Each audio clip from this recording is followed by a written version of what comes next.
Welcome everyone to Monday Night Racing. The Season 5 playoffs continue tonight at Daytona International Speedway. Great to see everyone once again. Who here is tuning in for the first time? This is now the fourth week we've hosted Monday Night Racing, the playoffs here on my YouTube channel. It's good to see a lot of familiar names who've made it back for the fourth week in a row. A few new names as well. You are watching the Out of the Groove pre-race show. The green flag will be dropping just past the top of the hour, but we have a ton of content coming your way over the next 20-30 minutes or so. But for now, you're stuck with me. And we already got people asking, where's my 8-wide racing? You didn't get enough of it at Michigan this weekend with the Real Cup cars? Where's this coming from? But no, I appreciate it. You guys know what to expect. It is Daytona running the ARCA cars this evening. So that's going to be great. Going to be a great show. But good to see so many of y'all for the first time. Mac and Cheese, first time here. We got Work Job, first time here. Parker. NASCAR National, a lot of new names tuning in. Larry, Herbie. Oh, we've got Herbie in here. Heck yeah. A lot of familiar names as well. Good to see you guys. Tyler Jones new as well. A lot of people asking what racetracks I'm going to be at in real life over the coming months. Right now, I don't have any set plans, but stay tuned. Anything's possible. Anything's possible. And it's good to see you as well, Tornado. Saw you've been in the chat the last few races. Been super duper engaged, super into the racing. We appreciate that. Glad to see you're hyped up for another one here tonight. Like I said, this is a playoff race, so it's not just a playoff race. It's a playoff elimination race. This is the final race of the round of 10, if you will. See, MNR Monday Night Racing goes from 13 down to 10, down to 7, and then we'll set the championship for the championship race. Tonight, 10 will be reduced to 7. We have 3 drivers below the cut line: Colin Fern, Max Kennan, Gary Sexton. You can actually see here the full playoff grid as things stand. Adam Cabot is the only driver safe thanks to his win last week. But there you go. David Shieldhouse, Presley Sora, Anthony Alfredo, James Bickford, Ryan Vargas, Will Rogers. No one is safe. It's Daytona, after all, pack racing. If you watched last Monday night stream, we talked to several of these drivers, and they all said just how anxious they were for this race because there is no way to hide. Daytona, pack racing, the great equalizer, if you will. So, and yes, Tyler, ARCA breaks may very much be a thing tonight. There, no shortage of chaos tonight at Daytona. I'm super duper excited to be bringing this to you guys. We'll bring in the broadcast booth here for here before too long, but it's good to see all you guys. What's your favorite racetrack? I love Daytona. Now we're running the old Daytona tonight, I believe from the year 2008, if I'm not mistaken. So a little rougher before it was most recently repaved. So a little more character in this version of Daytona that we'll be racing tonight. But I love old Daytona, new Daytona. That's a good one. Bristol, can't go wrong with Bristol. But right tonight, I'm excited to see some pack racing. I see Tornado's already made a pick. James Bickford. Chat, who else are you guys picking? I just listed off many of the playoff drivers. There's some other drivers who aren't in the playoffs who will certainly be competitive tonight. Tornado's going with James Bickford. I'll give you guys my pick here before too long. Cito Brown asking if David Shieldhouse make it all the way to the championship based off consistency. I think he's finished in the top 3 in every race so far these playoffs. I may be wrong. I know he won the first race. I may be wrong on that, but I know he's been there pretty close. Couple others for James Bickford. Anthony Alfredo getting some shout outs as well. Gary Sexton. Justin Malillo's actually in the chat mentioning Gary Sexton, but Justin's also going to be for sure a threat tonight, though he's not in the playoffs. Chance to play spoiler. Presley Sora, a few more Alfredos. Corey Heim, that's true. Heim has been super duper competitive the past few weeks. I'm not 100% sure if he's in the field tonight. Likely is. He's not in the playoffs, so kind of a wild card there. The pace car. I don't know. If the last 3 weeks are any indication, I think we'll see quite a bit of green flag racing. Now, it is Daytona. Great chance for great chaos. I don't expect as many long green flag runs as we saw the past few races, but there's certainly the chance for some. I'd give these drivers their due credit. A few more Anthony Alfredo cheers here. A Vargas or 2 as well. So a lot of mixed bag. I remember the first night we did this 3 weeks ago, I think it was. Everyone was picking, Anthony Alfredo. Of course, Xfinity Series driver in the real world NASCAR Xfinity Series. Second week, a few more people, chimed in. Some Vargases, some Shieldhouses, some Adam Cabots. And now this week, it's all over the darn place. So it's awesome to see new viewers of Monday Night Racing sort of latching on to different drivers. They followed their journey these past 3 weeks. Tonight is really the midway point of these playoffs. So it's cool to see sort of like legions of fans being formed here midway through the playoffs. So thanks again, Tornado. We'll definitely see Heim leading. I've raced him myself in iRacing in a Talladega lobby, and it was pretty fun. Dang, so we got some inside information. An insider's take here. Corey Heim going to be one of the threats to win this race tonight. A few more Anthony Alfredo plugs. Seems like we have a clear favorite amongst the chat. And I know I was talking to some of the stats people before we went live. Alfredo has been one of the best statistically in this league at the super speedways. So not a bad pick. Not a bad pick whatsoever.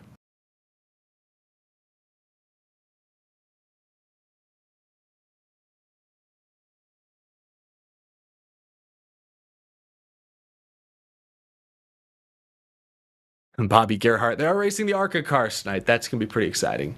How many laps? I actually don't know how many laps. Can I get in my producer in my ear? How many laps is tonight's race? 90 laps. That's what I'm being told. I forgot to look that up before I went live. Very unprofessional over here. The jet dryer is going to win tonight. What time? When are we going green? Just past the top of the hour. That's the plan. 90 laps around Daytona.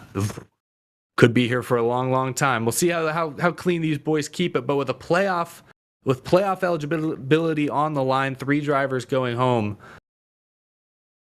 Yeah, it's gonna be tight. Yes, thanks, Cito. Thank you for that. Well, here in a few moments, we will be talking to a couple of the playoff drivers. I appreciate all of you getting here early to catch the Out of the Groove pre-race show. We've got some pretty fun stuff coming up. We'll talk to several playoff drivers. We've got our typical weekly featured segment. But before we get to all that, I have a new podcast you guys may have heard about. I've tweeted about it. I've only mentioned it a couple times on the show. But me and my friend Josh Moll review racing movies. We call it Zoom Lens. And we had a new episode go up just this week. We reviewed I think it came out in 1966, I believe, movie Fireball 500. So in honor of a new episode of Zoom Lens dropping, we're talking all things racing movies. I wanted to ask all of the playoff drivers what their favorite racing movie of all time was. Now, we'll cut to that in just a moment. But first, I want to ask the chat. A lot of people obviously think of the Talladega Nights, the Days of Thunder, but chat, do you guys have a favorite racing movie? Because if you do, me and Josh need to add it to our list for future podcast episodes. And thanks, Nathan. I appreciate the super chat. Check out the Winston Throwback Lead Wednesday night. Thank you, eSports, for an authentic 2002 Winston Cup experience. I love that. I love all the different leagues, all the different themes that people take on. That's pretty cool. Thanks for the super chat, Nathan. And absolutely be sure to check that out on Wednesday. Cars, a lot of people saying Cars and Cars 3, Talladega Nights, Stroker Ace, sweet deal. That's a throwback. Days of Thunder, of course, classic. Does Smokey and the Bandit count? I'd say it does. It's in the ballpark, sure. Yeah, I've seen Smokey and the Bandit. It's been a while. I'll have to catch up on that one. Fast and the Furious 10. God, they've made 10 of those now. Holy moly. Days of Thunder, Logan Lucky. We did an episode on Logan Lucky already. We actually also did an episode on Stroker Ace. And on Trading Paint. I see someone mentioning Trading Paint, kind of a smaller budget film from a few years ago that we actually also did an episode on just recently. And thank you, MDI TV. Thanks for wishing good luck. I'll catch the replay. I'm off to do my broadcast. Sweet deal. We'll look forward to seeing you in the future then. Ford versus Ferrari Rush. Herbie Fully Loaded. Some great responses here. I'm excited for you guys to hear what the playoff driver said. So now let's ask all 10 remaining Monday Night Racing playoff drivers just what their favorite racing movie of all time is. What is the best racing movie? I mean, obviously the big two, Days of Thunder and Talladega Nights. Talladega Nights kind of gets a lot of crap, I guess, just because of the way that it portrays NASCAR. But I think it's funny. I think it's obviously goes off of stereotypes and quick, easy, cheap jokes. But I think it's genuinely a really funny Will Ferrell movie. And Ford versus Ferrari, easy. Okay. That's such a great movie. That's one of my favorite movies ever. I gotta say Days of Thunder. for sure. Classic. I feel like that's one of the few racing movies that actually takes it seriously. If they were to revamp that and come out with one today and do like a deep dive into what actually goes on in the NASCAR garage, I feel like it would be a huge hit in the theaters. I think they should consider it. Tom Cruise just brought Top Gun back to relevance. I know. Days of Thunder. Man, this is a hard one because, if I'm just hanging out with my buddies, and Talladega Nights is on, we're going to sit there and we're going to laugh our ass off all night. For me growing up, right, I was 4 years old when Dale Sr. died. And so 3 to me is just a cool story. Oh, yeah. And I don't think it gets talked about enough, but it's a cool story to watch Dale grow up, go through, the trials and tribulations of being a race car driver, losing his family twice and finally making it. And I just think that's a really cool and underrated movie. Best racing movie. Or your favorite, if you have a favorite. That's difficult because I don't really like racing movies because I think they're all fake, right? But compared to what the real world of racing is, but I'd say Rush is probably one that comes to mind. Those guys back in the day in Formula One were such rock stars, and James Hunt, right? He was the total rock star of all of them and lived that lifestyle. And I think a lot of guys have gotten away from that. I'm a big Lewis fan of mainly, where he came from, but also because he's still like a star. He uses that platform to be that guy. Ooh, my favorite racing movie. Days of Thunder is a classic. Is it perfect? No. But does it work? Yes. I haven't seen a lot of the more modern ones, to be honest with you. Like Ford versus Ferrari, I never saw that. I heard it was good. I saw Driven. That was a good one. Definitely has to be Ford versus Ferrari. And I know that's a very recent one. I know it's very stereotypical for me to maybe say Days of Thunder, which I really like Days of Thunder as well. But Ford versus Ferrari, it's just unique seeing how that movie portrayed the business of racing, auto racing, whether it be sports cars and other stuff like that, as well as telling that story of just, a true racer. So it was really unique to see that. From a pure entertainment value, you can't go wrong with Talladega Nights. I mean, it's just super funny and hilarious. There's a movie from the 60s. It's got this, I think it's called Le Mans. As far as cinematically shot, one of my favorite. And then story driven, you can't go wrong with Days of Thunder. That's actually tricky. Honestly, Days of Thunder is just a go-to for a lot of reasons for the NASCAR industry. So I would probably just have to say that's top of the list. I'd probably say Cars. I'd say Cars. In fact, after watching Cars, which it had been a while, and I'm a huge fan of Pixar movies, Cars is probably the most accurate in terms of a driver's career path and things like that. If you actually watch the movie in the undertone, they did an awesome job describing a driver's kind of struggles and other things like that, of the deep message of the movie besides all the fun stuff.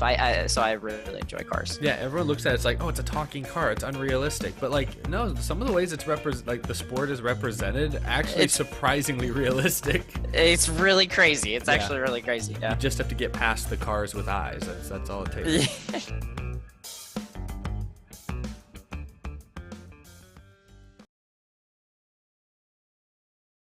I think James Bickford may have won over several in the chat. When I asked the chat what your favorite racing movie is, got a lot of Cars, 1s and 3s. And Bickford, the only one to pick Cars.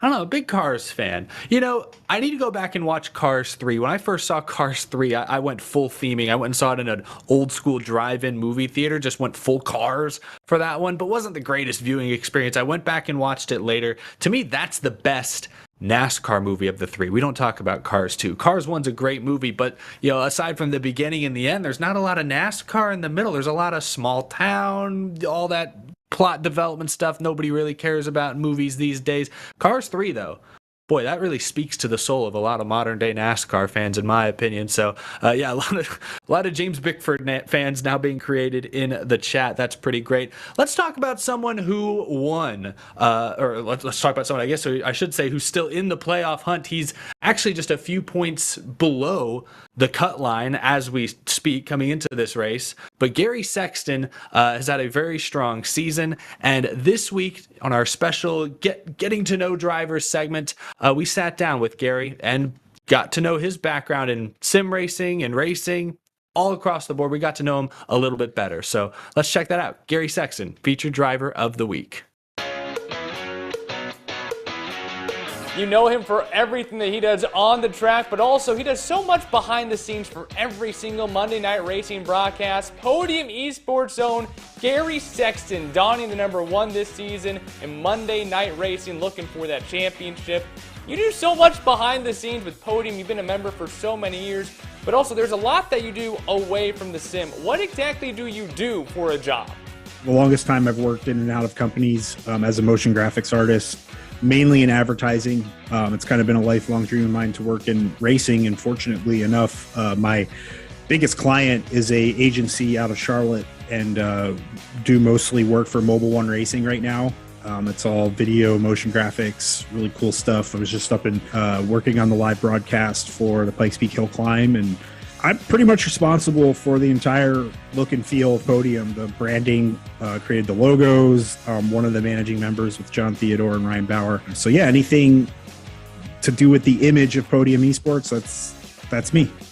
So Podium eSports met Monday Night Racing late in season number 1, and they've been with Podium ever since. What has it been like working with Monday Night Racing, making this partnership happen? I guess you have to go all the way back to the week of that they started canceling sporting events, and we had a relationship with Kevin Hamlin and TJ Majors at the time, and somewhere in there they emailed us during the week when things were looking like they were going to get canceled, and we decided that, hey, like, we're going to put on the Replacements 100 race. And we are underway with the Replacements 100 at Atlanta Motor Speedway, and Byron and Josh Williams go toe-to-toe. We brought all that together in like a day. You know, we're in NBC articles and ESPN articles and all this other stuff, and we're just getting inquiries left and right. I think just our prominence in the media and the name out there, they reached out to us, and you know, the rest has been history. What does it take to put together this production every single week? I'm about 20 hours a week into each show. There's a team of people. There's yourself, Devin, putting together these videos. We have our commentators doing the research, Kenneth and Jacob Hitz and Blake McCandless. They're doing all their research. We have Michael Hall, our graphics guy. He's constantly tweaking our graphics package. Like, all of our graphics on the broadcast are hand coded. You know, it's a lot. There's probably 15 or so people involved each week from week to week to put on the broadcasts. And you went from building a computer for work before not having internet to having one of the coolest looking sim rigs, both like just the rig and then also seeing it on a stream. What did it take to make what you are sitting in right now? The rig behind me is it's kind of a Frankenstein rig. It's one of the first models that Casey and Victory Sim built. When I started, just like everybody, it was just a desk mounted. I had a Thrustmaster T150, and I'm a hobbyist kind of person. I'm creative, so I was just constantly Frankensteining things together. And now the rig behind me is just 4 years of just piecing together every rig that I've ever had. So yeah, it's taken a lot, but it's also a product of a lot of connections I've made through the sim community. A lot of this I didn't even pay for through just the normal money. Try to use my creative ability to achieve the things I want in life, and I've always wanted an awesome sim rig, and that's kind of how I got there.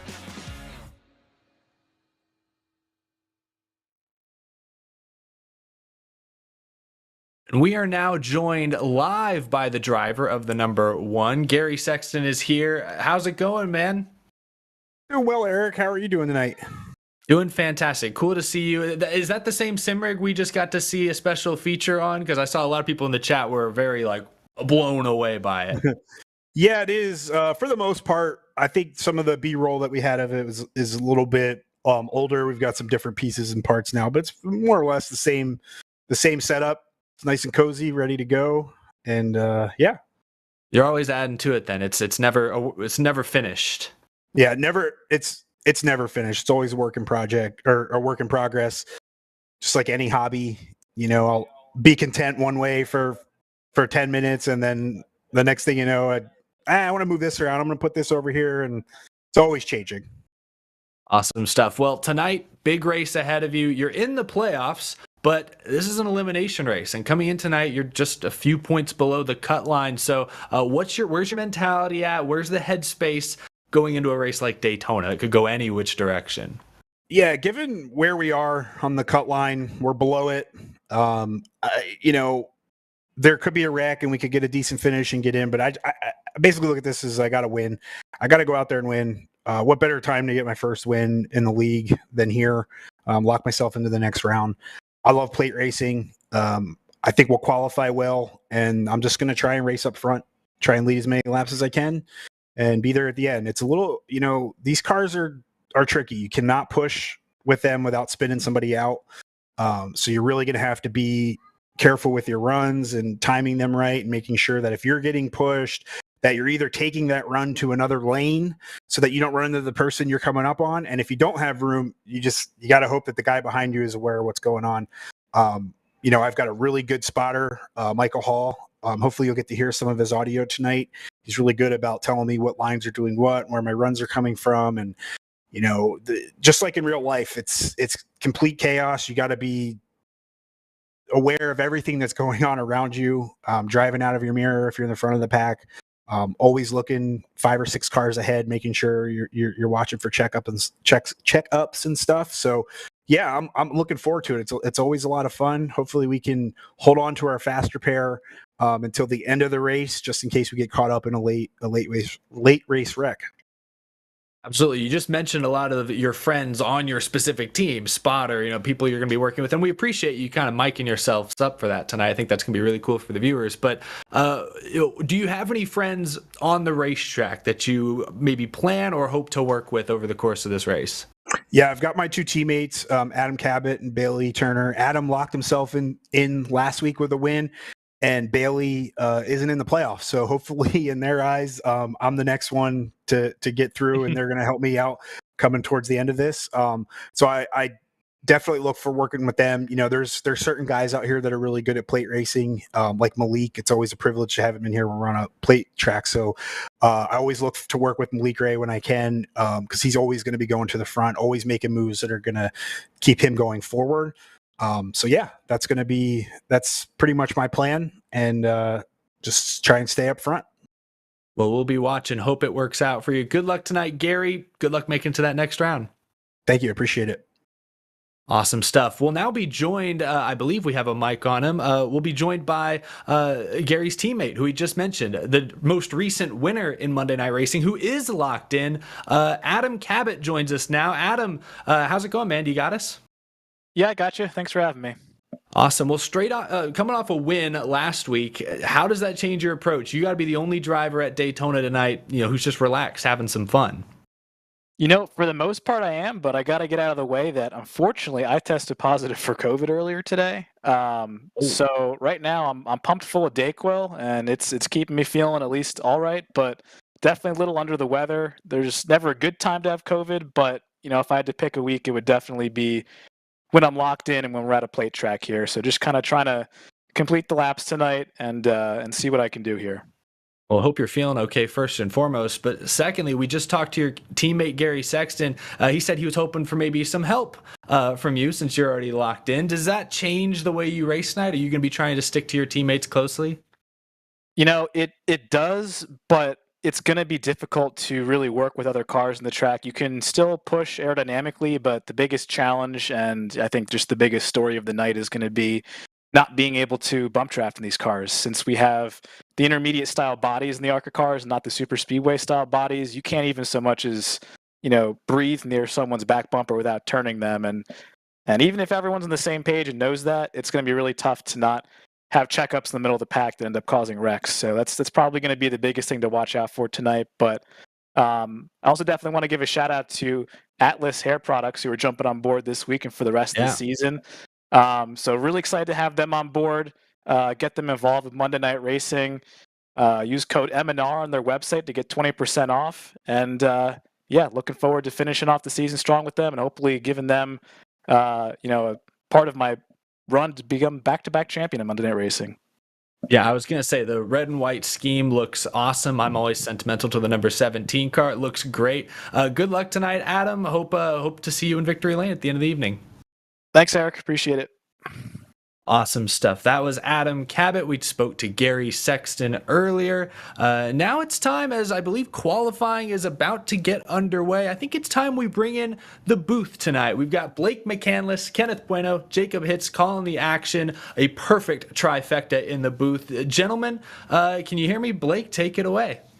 I got you, Eric. Thank you very much. And again, wonderful job on the Out of the Groove pre-race show. As I welcome my fellow broadcasters up into the booth, we got Kenneth Bueno and Jacob Hitz that will be out in the turns tonight. We'll be doing a radio-style broadcast tonight from the Daytona International Speedway for tonight's running of a very important race, Kenneth. As Eric mentioned, playoff cutoff race at Daytona. I don't know how you can create any more drama than that. It's a very important race, Blake, but it's also a very scary one. A lot of guys, even months prior, before this race was even part of the schedule, they were saying, all right, this is going to be a race full of chaos, full of unpredictability. And over the past 2 super speedway races, we've seen just that with different combos. Talladega with the next-gen cars, Daytona with the next-gen cars to kick off the Season 5 schedule. So tonight is going to be an unbelievable one where a lot of guys are basically going to go full send mode. There's no holds barred here. You're either going full 150% or you're just going to back out of the playoff race entirely. That's what makes tonight so special, and it's going to be unbelievable to call it from turns 1 and 2 tonight. Well, I think, Jacob, it's going to be so tough because we've heard drivers mention already a couple times when we were talking to them pre-race and just looking ourselves at practice how sensitive these cars are. For those of you viewers out there, this isn't just a modern ARCA car. This was originally a nationwide car scanned from 2009 that has lived on in iRacing and has become the current ARCA car on the service. But, Jacob, they are tough to manage at these plate tracks, very tough to make contact and very easy to spin them if you hit them the wrong way. Well, and Blake, when you think about the old Cup cars or even those old nationwide cars, as time went on and we got later on in the 2000s, the cars would look different on the plate tracks, a little boxier front and rear ends to make it easier to try and bump draft in the pack. Well, on iRacing, we don't have that luxury. They look the same whether they're here, Las Vegas, Martinsville, it doesn't matter. They look the exact same. So when you try to push somebody, whether it's on the straightaway or in the corners, instead of really pushing your front bumper so low, you're getting underneath the rear bumper of the car in front of you, picking the rear tires up off the ground, and you've got a really good chance of spinning them out. It's an art to push in these cars. Not a lot of people have figured it out, and with this track being as bumpy as it is on the old surface, that takes away a lot of the grip that these guys would normally have. So the margin of error tonight is astronomical, just in the fact a slight incident could be all it takes for half the pack to go around. Going to make it a real challenge for these drivers in the BST Shocks 225 for the Monday Night Racing Pro Series presented by Interstate Batteries. Well, before we get going here in just a moment, we'll throw it down to Lonnie Claus for our invocation and John Carlos for the playing of our national anthem.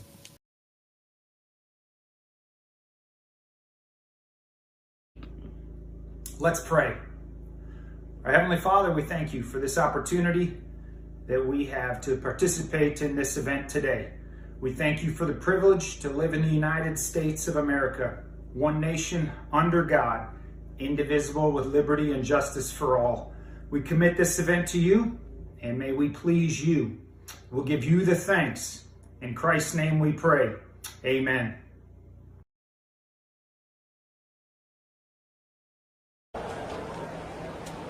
Oh, say, can you see by the dawn's early light what so proudly we hailed at the twilight's last gleaming, whose broad stripes and bright stars through the perilous fight. O'er the ramparts we watched were so gallantly streaming, and the rockets red glare, the bombs bursting in air, gave proof through the night that our flag was still there.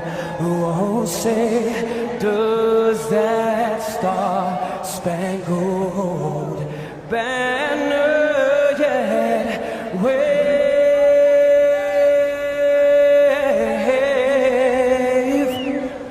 for the land and of the free and the home of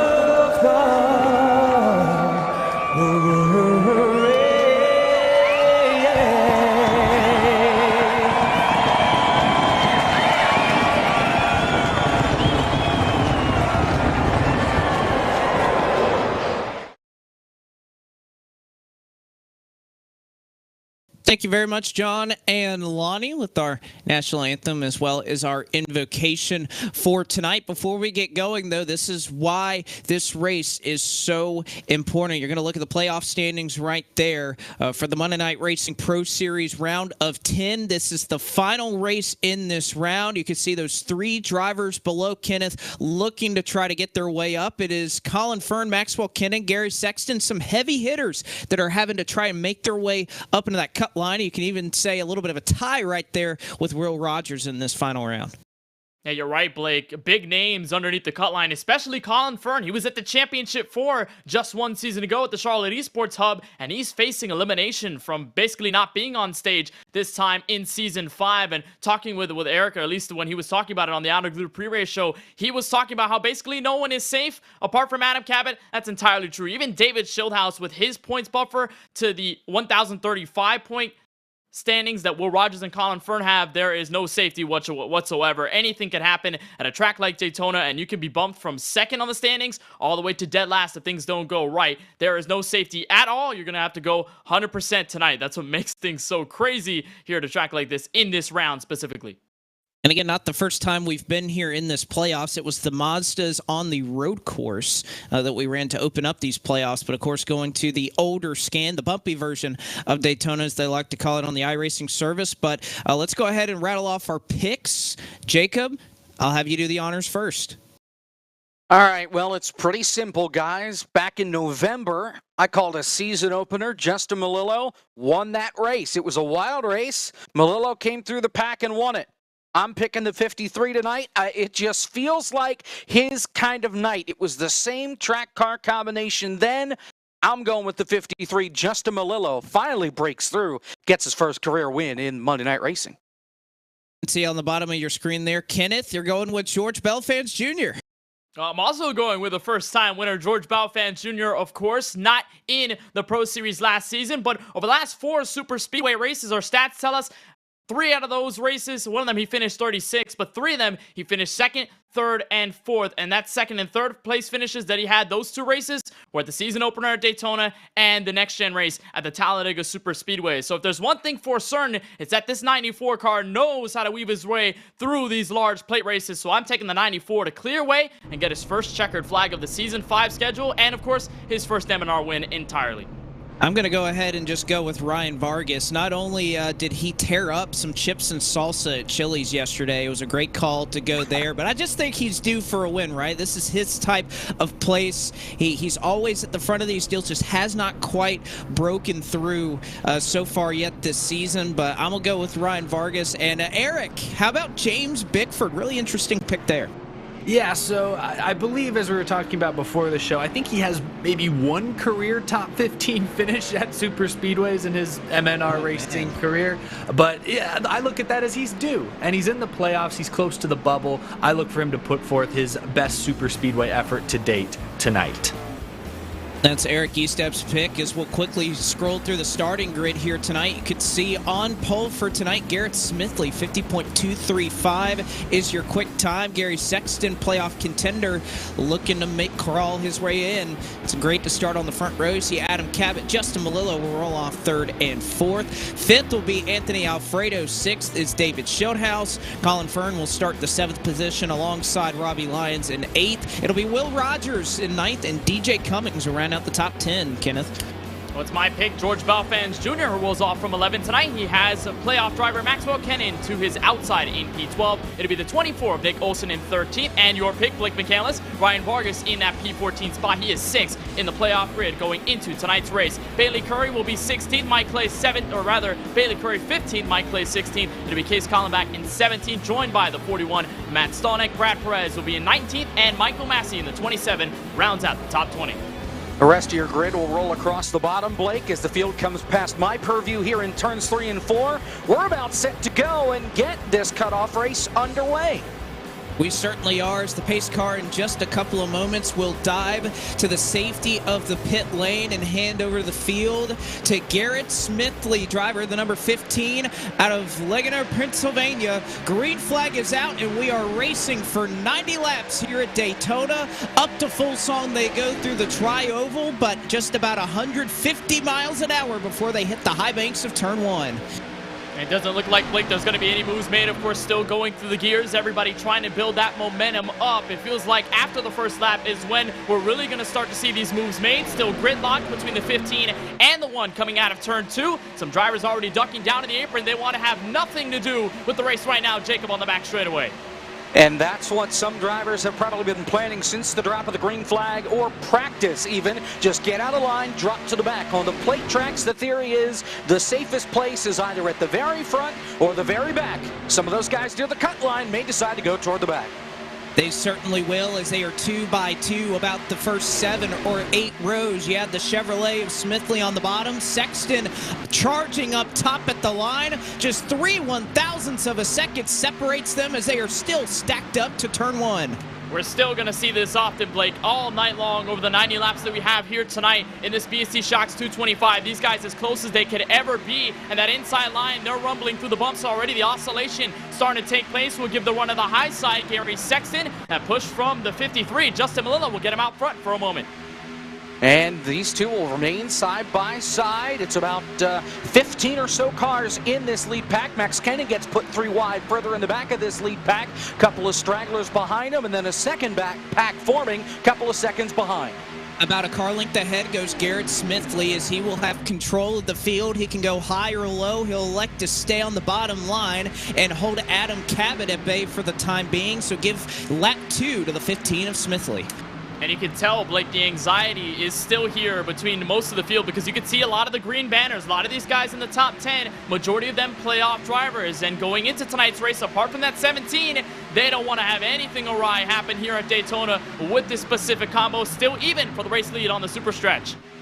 Gary Sexton says that he has to be in must-win situation tonight. Well, right now, he's out in front, but not for long. Here comes Garrett Smithley back on the inside. They're still door handle to door handle coming off turn 4. Bouncing off the bottom, there are some vicious bumps at this configuration of this racetrack that was scanned in 2007. Going to give the advantage just a little bit to that high side as Gary Sexton will poke out and take the race lead. Also want to note, Colin Fern and Will Rogers, 2 playoff contenders that are all the way at the back of the field. They elected to drop down on that opening lap, Eric, so perhaps a little bit of strategy being played here by the driver of the 55 and the 86. And I believe my pick, James Bickford, is back there as well, which, considering his history at these types of tracks, probably not a bad choice. Yeah, I mean, we see this in real racing. There's always a handful of drivers who want to employ that ride around in the back, wait for those in front of you to make mistakes strategy. And it's really about, when do you go? When do you put that car into, turn on the nitrous, put it in 20th gear, and start making your way through the field? That's what's going to be interesting to watch as we get closer to the midway portion of this race. Well, up front, it is still a battle they are trying to go right now. It is still Smithley and Sexton, your top 2. At times, Sexton a better run off of turn 4, and it took him the lead into turn 1, but he's going to back out this time as Smithley will have the shorter way around the racetrack. We saw one driver, I believe, get loose and wash up the banking here at Daytona. A couple of more drivers backing off on the apron, but still side by side for the race lead. Still side by side, and you've got a little bit of weeble wobbling back there. That's Malik Ray starting to move up the middle line. He's going to carve himself past DJ Cummings. He's going to keep on rolling. That 7 always strong on the plate tracks. He cracks the top 10 off turn 4.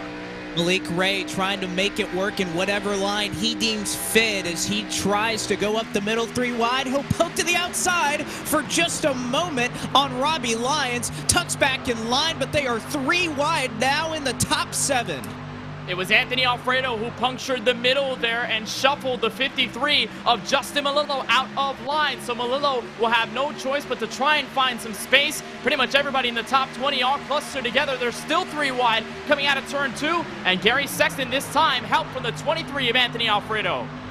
Yellow line rule is in effect for these drivers, so they have to keep in mind that they have to stay above that yellow line if they want to make a clean pass. You can go down there to fall back. You can't go down there to advance your position. So far, so good. Smithley still leads off 4. Not something you often see in iRacing, but definitely going to be a factor as Smithley still in the race lead. I am looking, though, at that number 7 machine of Malik Ray, looking to try to make it 3 wide on the top side of Robbie Lyons. He'll go up there to the wall as they enter turn 1. And in turn 1, he's got some help here from the 41, Matt Stolnek. Nobody else, though, looking to join him on that very top side. Malik electing to stay patient behind the 20 of Schildhaus. He'll force the issue. Alfredo potentially looking to block, still 3 wide. Down the back straightaway, still 3 wide as Alfredo tries to block that outside with Malik Ray. Malik Ray says, not so fast, I'm coming. He hits the wall. He gets a little sideways up on the top of the racetrack. Now he's all by himself. He's going to lose a number of spots through turns 3 and 4. Another one hits the outside wall in the middle of 3. That's Corey Heim. Oh, Malik Ray trying to get to the front of the field as fast as possible. Nearly lost it as he was shoved into the outside retaining wall. Collects it up, but that number 7 machine going to try to go topside once again. Malik Ray, no patience here at Daytona. Now remember, we see at Daytona and Talladega specifically, even with the next gens, a lot of checkups on the inside lanes, and Malik Ray trying to use it to his advantage, trying to play to his strengths. Alfredo and Gary Sexton, notice it, they're going to block for a little bit on the back straightaway. You know Malik Ray's just going to try and make that outside line work as best as he can. David Schildhaus stuck in the middle. Remember, he's had a good point stay these last couple of races. Pretty safely in at the moment. Still 3 wide in the middle. Balfans down low. Malik Ray up high. Schildhaus in the middle for 5th. Schildhaus in the middle of that sandwich and has no help, nowhere to go. Neither does Malik Ray, but that is not slowing him down. Ray up now to the 5th spot as he goes side by side with Anthony Alfredo. You have Adam Cabot on the bottom. Malik Ray may just have the lead off at turn 2. And you know, we talk about a guy like Gary Sexton in the playoffs below the cut line, not having anything to lose. Malik Ray has no place in the points whatsoever. He's got absolutely nothing to lose here at Daytona. Some help here from the 41, and it'll help him break even 3 wide for 2nd. Malik just looking for a win. He doesn't care about points at all, even though some of these guys with green spoilers might. There are 3 of them in his path and 1 in his rearview mirror. He's still stuck 3 wide up top. He holds on to 5th, but here comes Belfans and Schildhaus. They are grouped up on the bottom, but Malik Ray says, I don't need any help, guys. I can still try to go to the front of the field as Smithley and Gary Sexton still exchange back and forth your race lead. Malik Ray trying to be a part of that as he nearly scrapes the safer barrier into turn 1. He is playing with fire, and he doesn't care at all. Into turns 1 and 2, he will follow 3 wide with Schildhaus and George Balfans Jr. Feels like he's stuck back there as Alfredo and Gary Sexton look to block up high. Smithley and Sexton still door-to-door for the lead. Alfredo won both plate races earlier on this year. He's stuck in the middle 3 wide with Malik Ray on the outside. Now here comes Stolnek. DJ Cummings hits the wall. He's okay. They're 3 by 3 coming off turn number 4 for 5th and 8th. When they come around this time, it will put 10 laps up on the board. We still have 80 to go when they cross the stripe, but don't tell that to that number 7 machine, still trying to make that high side work. Smithley, Sexton, and Cabot, your top 3. Malik is still going to stay high in a 1 and 2 on Anthony Alfredo, the two sim seats machines. And what I noticed is that most of the guys are on the top 15. They've kind of simmered through. They saw that 3-wide action and said, no way, Jose, I'm not dealing with this at all. You look at guys like Corey Heim, Bailey Turner, Mike Clay, all looking to stay single file and get out of the mayhem.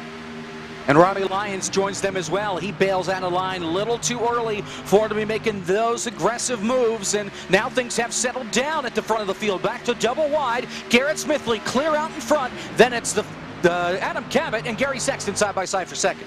And now Cabot going to move his way up into the top line and try to get a piece of the race lead himself. Down to the stripe. Give it to Adam Cabot. A big run out of that number 17 machine. Sexton perhaps thought of shoving it up the middle, but Cabot to the point. And into turn 1, Gary Sexton helping his Cabot eSports teammate. The only missing piece here is the 5 of Bailey Turner. Remember, Adam Cabot, of course, locked into the round of 7. Gary Sexton definitely not. Still even for the race lead. Adam Cabot looking to take it away from Smithley, but not successful just yet. Here comes Vargas 3 wide. Vargas got a little squirrely coming up off turn number 2, and he's going to go to the inside 3 wide. He's got his teammate Bailey Turner behind him, and he will try and push that number 6 Valvoline-looking machine to the front of the field. Still side by side for the lead.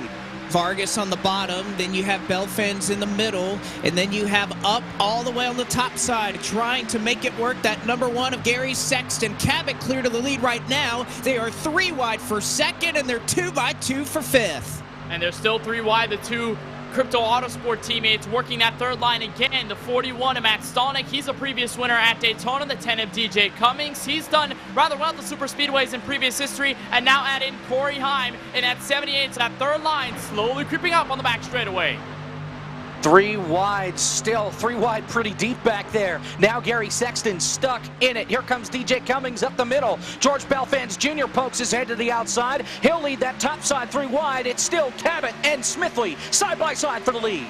Interested to see where Malik Ray goes here as he runs in position number 4 behind Adam Cabot. Cabot going to lead him to the stripe. Garrett Smithley has still led the inside line. He has drafting help from Ryan Vargas behind him. Up top, though, oh, Cabot into the fence. Malik Ray, somehow they save it, and now DJ Cummings is going to go around. Caution flag is out on lap number 14. You have DJ Cummings, Gary Sexton, Joshua Sladen, a couple of others wrapped up in all that mayhem that started at the front of the field, Kenneth.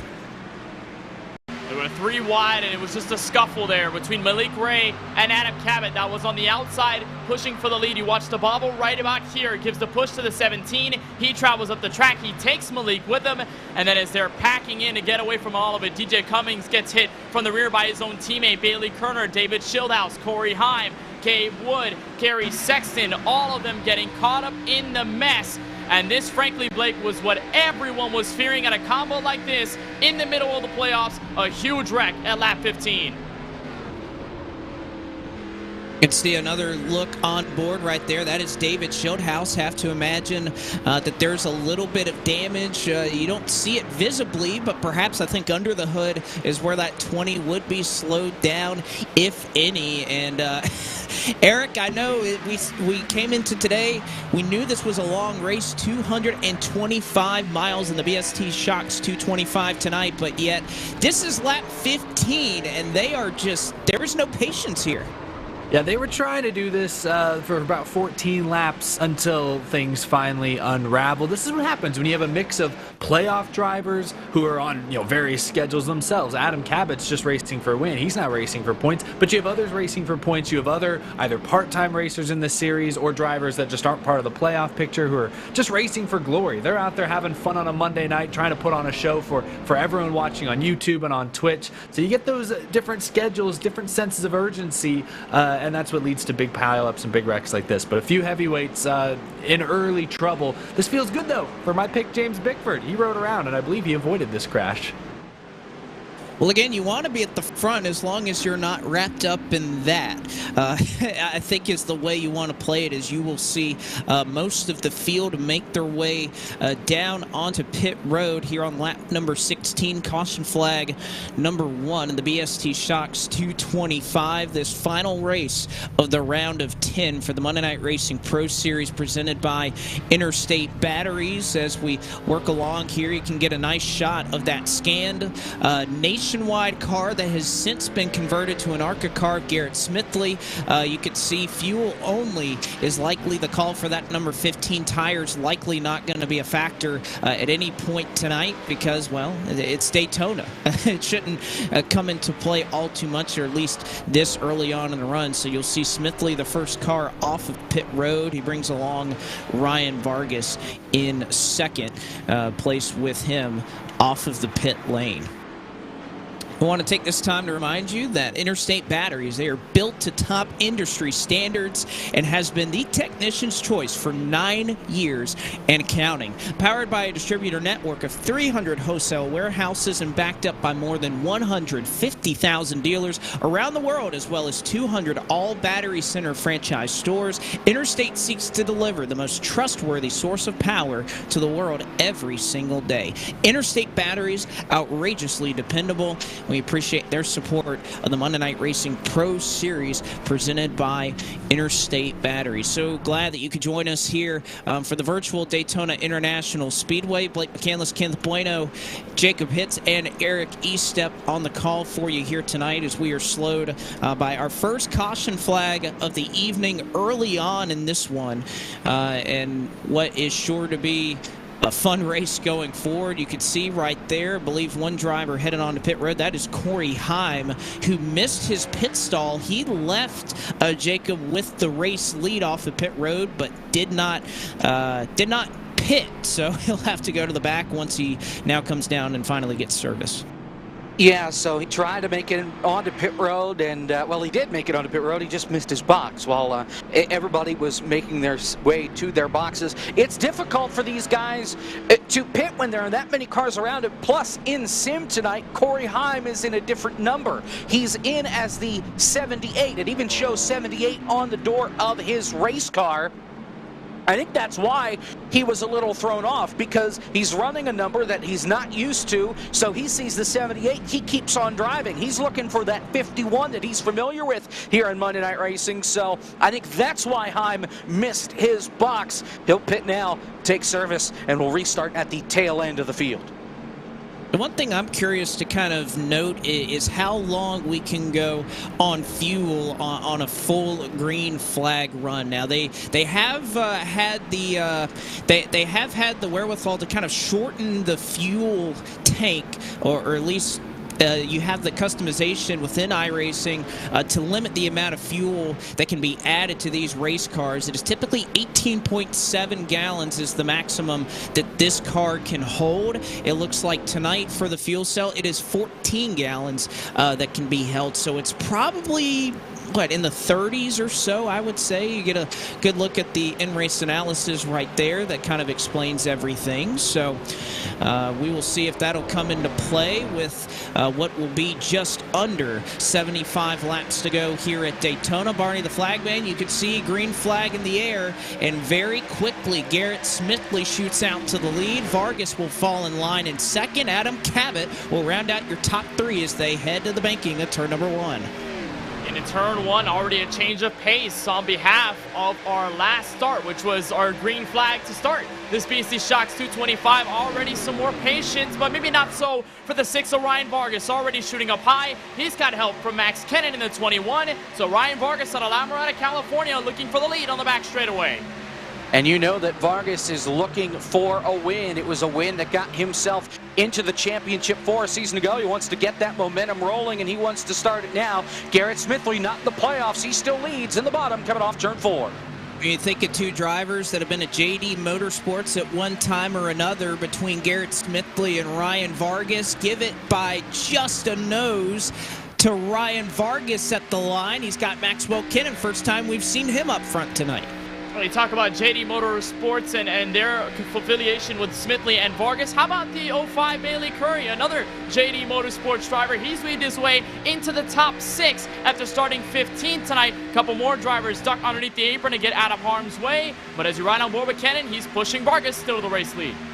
One car really off the pace down the back straightaway. He went way up the hill in turn number 2. It's Case Kallenbach. He's got it rolling. He's still trying to hang on to the pack. Significantly off the pace as the field rockets through 3 and 4. Still side by side for the lead.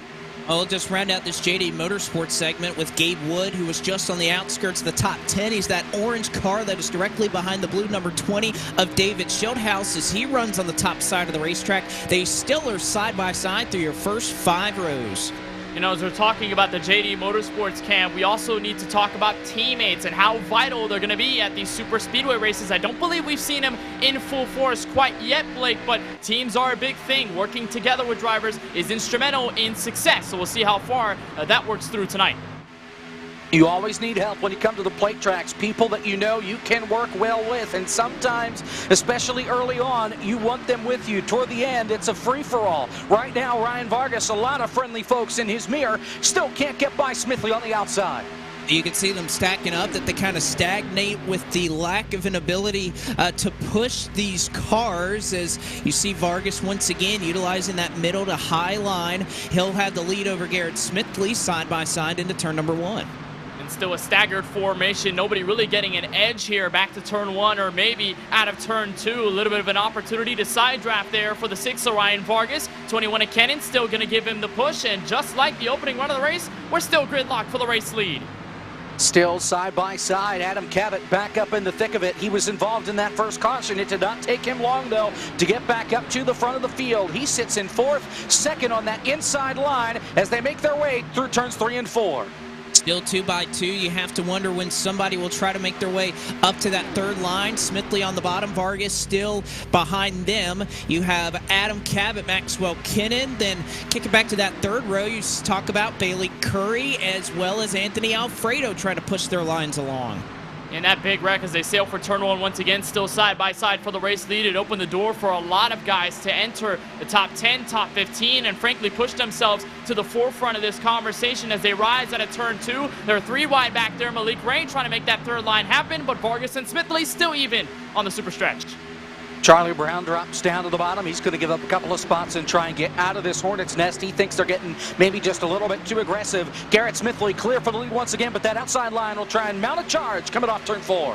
Just under 70 laps to go here at the Daytona International Speedway, and the temperature's been turned up pretty much since the get-go, the drop of the green flag. Once again, Vargas will click off another lap led here at Daytona. Maxwell Kennan and Anthony Alfredo doing a great job pushing that 6 car. And some separation here on the inside line. Blake, the 17 of Adam Cabot, not necessarily getting a full mirror full of the 05 of Bailey Curry. Again, the testament to the anxiety a lot of guys have here tonight. Kennan floats up high off the banking, but Smithley clear ahead for the lead with the 17 to push. Watch out for George Belfans Jr. on the bottom, 4th in line. He is the highest guy on the racetrack right now that has already used that faster pair, so he's on very thin ice. Got eliminated from the playoffs after that first round, so points not a problem for him. He's trying to mount a charge and get his first win. Trying to do just that is I'll bring Eric in. I don't want to point anything out poorly, Eric, but I'm noticing right now, I'm looking at the running, or at least the leaderboard, and I'm looking at your pick, and right now, James Bickford in 35th out of 35 cars, way off the pack. Not quite sure what happened to that 29, but unfortunately not faring too well for him at the moment. He's playing the long game. This is called dramatic effect. This is he's a storyteller. We all want to be storytellers. He's just doing a great job. Now, very interesting early on, though. You see this pack. We're riding on board with James Bickford right now. There's about 4 of them hanging back there. I think, based on their experience, they don't expect the carnage to be over just yet. Like I talked about earlier, there will come a point where you got to go, regardless of if you've used your fast repair or not, regardless of whether or not it's a hornet's nest in front of you. But right now, I think it's safe to just bide your time. Well, they're hoping it gets a little contested up front here as they ride 25 seconds off of the lead pack. You have to wonder if they have enough draft to get some speed and not go a lap down. But right now, Smithley Vargas leading them into turn 1. Yeah, it's the last thing you want, Blake, if you're the guys hanging in the back. You don't want to get lapped, and you don't want to be forced to your hand if this race goes into green flag pit stops. We've seen that happen a lot between drivers stuck in the back of the field. Malik trying to make it 3 wide again in the back, but still Garrett Smithley and Ryan Vargas for the lead. Note the points on the right of your screen. 3 points between Will Rogers and the 1 of Gary Sexton. That's last place and the cutoff line right now. Just 3 points covering those last 3. Well, and you see a lot of those drivers beneath right now. Fern, Bickford, trying to play that long game, that long strategy. Rogers as well running in the 30th spot. So at least for the moment, those drivers on the outside being really conservative at the moment. It's quite the opposite here, Blake, to the attitude that we've seen Colin Fern employ for a lot of super speedway races. Normally, you'd see him at the front of the field being as aggressive as possible, but maybe he's a little uncomfortable going into this round, specifically in the point standings below the cut line, so he's hanging back in 28th. And those points are going to keep shuffling lap after lap. You have to keep that in mind as well, as they're so packed together. 3 wide going into turn number 3. Preston Pardus on the bottom. Matt Stalnick up top. Corey Heim in the middle. That's around the 12th and 13th position. Still 3 wide off turn 4. Oh, and they nearly got to the outside wall there. As you see, that third lane started to gain some steam with Matt Stalnick and Malik Ray trying to make it work. They'll cross the stripe this time. Stalnick will go 3 wide now with Bell fans in Shieldhouse, and that 41 car is rolling. And this is another time again in turn 1 where it's Matt Stalnick and Malik Ray working together on the third line. They've got a third car in there. That's the 78 of Corey Heim. So bring that black and yellow machine up to that third lane. How many cars notice? 4 on the outside. They decide to block on the back straightaway. Here they come down the back straightaway, headed to turn number 3. Still 3 wide. David Shieldhouse in the middle. He's now going to look to try and drop to the bottom in front of DJ Cummings, and he can do so without a problem. Corey Heim still stuck in the middle, though. Malik Ray and Matt Stalnick on the outside. Cummings and Shieldhouse on the bottom off turn number 4. Oh, and one car nearly into the outside wall. He was mere inches off of it. That was Joshua Slate running in 7th. Corey Heim going to take advantage as he squeezes just through Slate. Corey Heim now up to 7th. And Slate there was running 3rd on the outside, or rather 4th on the outside lane, deciding to block with Alfredo, Max Kennan, and Ryan Vargas. He gets shuffled out of line. Fortunately, he finds some space in that second groove, so keep him there for the moment inside your top 10. Meanwhile, Vargas still trying to get over Smithley and can't do it. Here they come down the back straightaway, still double wide up at the front of the field. Ryan Vargas just trying to hold on there as they make their way through turns 3 and 4. Preston Pardus clears himself for Stalnick to get himself on the doorstep at the top 10. Stalnick hit the wall entering turn 3, but it did not upset him enough to send him back down into traffic, although he'll lose a couple of spots out of it. Now here comes Corey Heim to the outside of Anthony Alfredo, trying to make that third line work as they are inches off each other riding into the corner. The question is, does anyone go with the 78? No, Malik Reyes. He's a couple car lengths back. There's nobody trying to assist Heim at the very top of the racetrack. They are still side by side, about 3 rows deep. Here comes Heim, 3 wide with Alfredo. He's a man on a mission. He's got a superhero cape on, roaring up that outside line. Nobody wants to go with him. He's made himself a lane up into the top 5. He's on the outside of Alfredo and a Max Kennan. It's still Garrett Smithley. Now here comes Pardus. He'll jump to the outside off turn 4. Heim bounces off the wall. He holds on. Heim, an incredible amount of car control to get into the wall and not get back down into traffic. He's going to lose about 6 spots as a result, but they are still 2 wide up front. Yeah, Heim going to lose a lot of spots in turn 1, so that'll open the door for New Smyrna Beach, Florida's Preston Pardus, P Money in the 42, somewhat of a hometown driver here at the Daytona International Speedway. He'll have help from the 41, but the 41 will choose the 3rd lane. Malik Ray going to follow with him. Those two just talked over the radio. Malik Ray said, Matt, I'm ready. Let's go do this. They jumped to the outside 3 wide. Now Malik Ray goes back down to the middle line. He doesn't think they've got much of a shot. Anthony Alfredo kind of peeking up there trying to block the spot, but still, it's all Garrett Smithley off turn 4. Well, the pot is boiling, and it is starting to overflow as they'll cross the stripe this time. It'll be 50 laps to go, 60 laps to go, rather, here at the Daytona International Speedway, and Matt Stalnick has run out of patience once again on the top side with Malik Ray. And you have to wonder whether the anxiety has toned down or whether it is still tensious across the entire field, because they're comfortably running 3 wide. We've had some close moments, but fortunately we stayed green. Alfredo has been one of the more notable ones to take charge on the outside, and here it comes, 3 wide for 3rd. Trying to sweep the races here at Daytona. Top 3 when we were here on the road course. He won when we were on the oval back in May. Here he comes on the outside leading the charge, but he's going to get abandoned up there. Stalnick to Malik Ray, drop back to the middle off turn 4. Alfredo said, I'll go with you, Matt. Stalnick said, guess what? I'm going to pull the rug out from underneath you as Alfredo will fall back with no help there on the top side. Stalnick will try to move up the middle, but Alfredo all by his lonesome in that 3rd lane. But Alfredo is going to have some chance here, at least to keep himself with the rest of the field. We've seen how strong that 3rd lane is, even with just 1 car up there. We talk about strength in numbers. Here it looks like it's quite the opposite. Alfredo staying up top. He'll be 3 wide for that 3rd spot. Alfredo Smithley still even on the super stretch. Malik Ray going to peek out of line. He's going to go 3 wide around Stalnick and George Belfans Jr. Perhaps trying to reunite the SimSeats machines up on the outside of the racetrack. They almost are together coming off turn number 4. It's still Smithley out in front.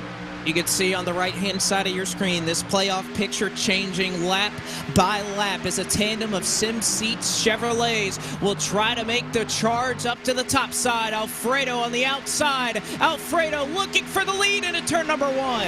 3 wide for the lead in the first corner at Daytona. The first time we see that third lane get headway for the race lead. Vargas stuck in the middle with absolutely nowhere to go. Smithley trying to manage through the bumps. It's Alfredo nosing ahead. New race leader from Daytona.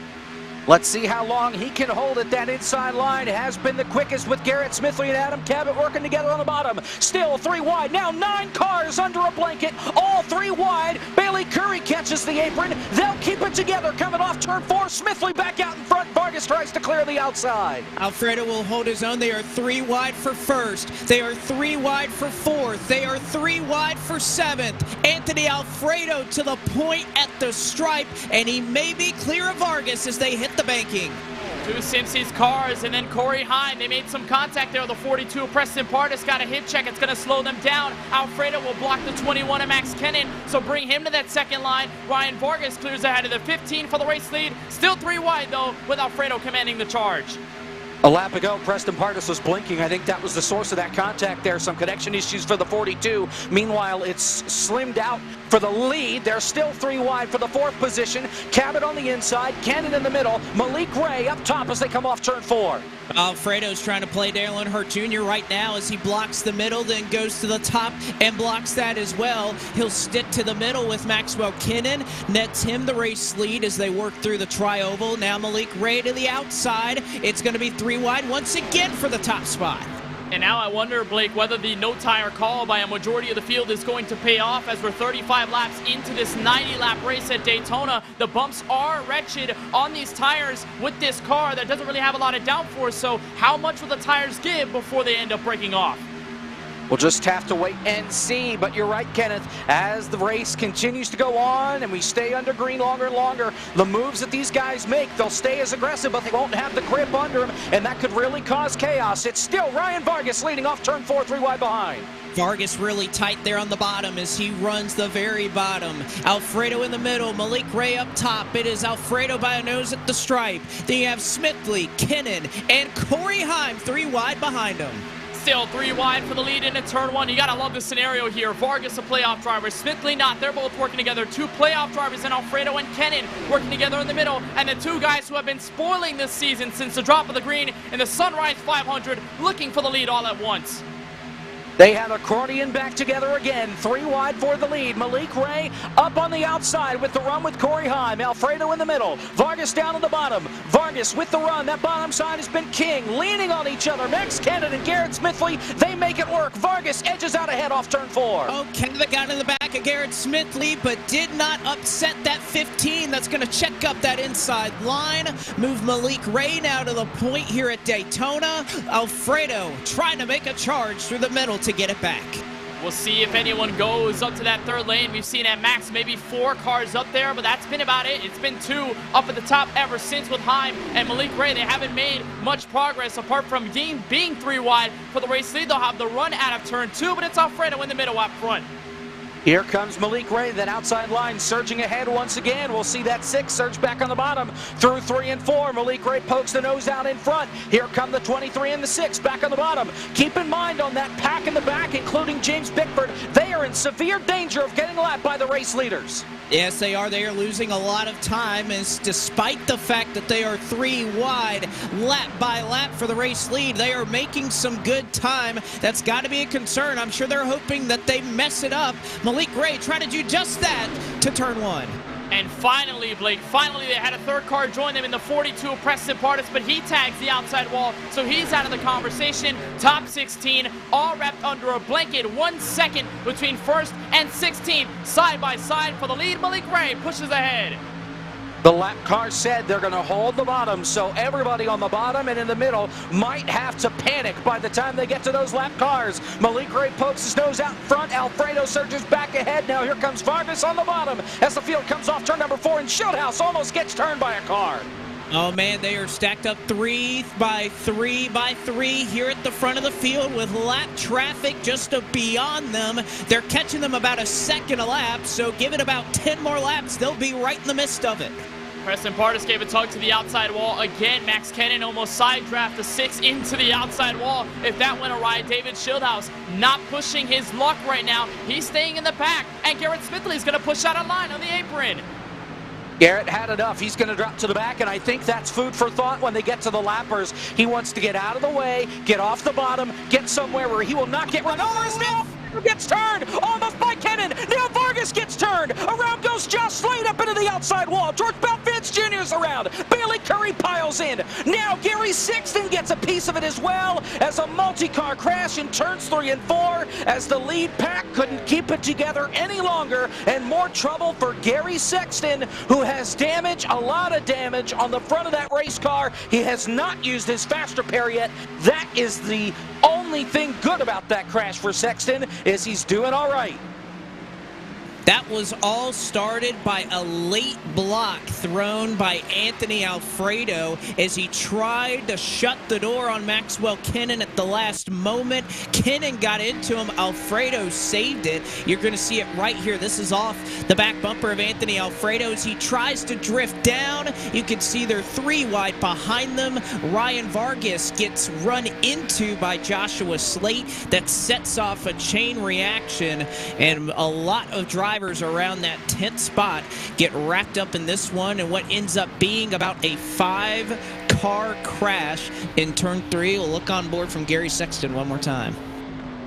Yeah, Sexton has the advantage of being so far behind, but he can't predict where the field is going, and right here, Slate just slides in front of him. Sexton practically with nowhere to go at his rate of speed, and he gets a slight bump. I don't think it's enough damage to constitute the usage of a fast repair or certainly call his race over by any stretch of the imagination. But remember, Sexton came into tonight's race dead last in the round of 10, 5 points below that sacred cut line for the top 7. So 2 incidents in the opening 40 for that one car is not a good sign at all.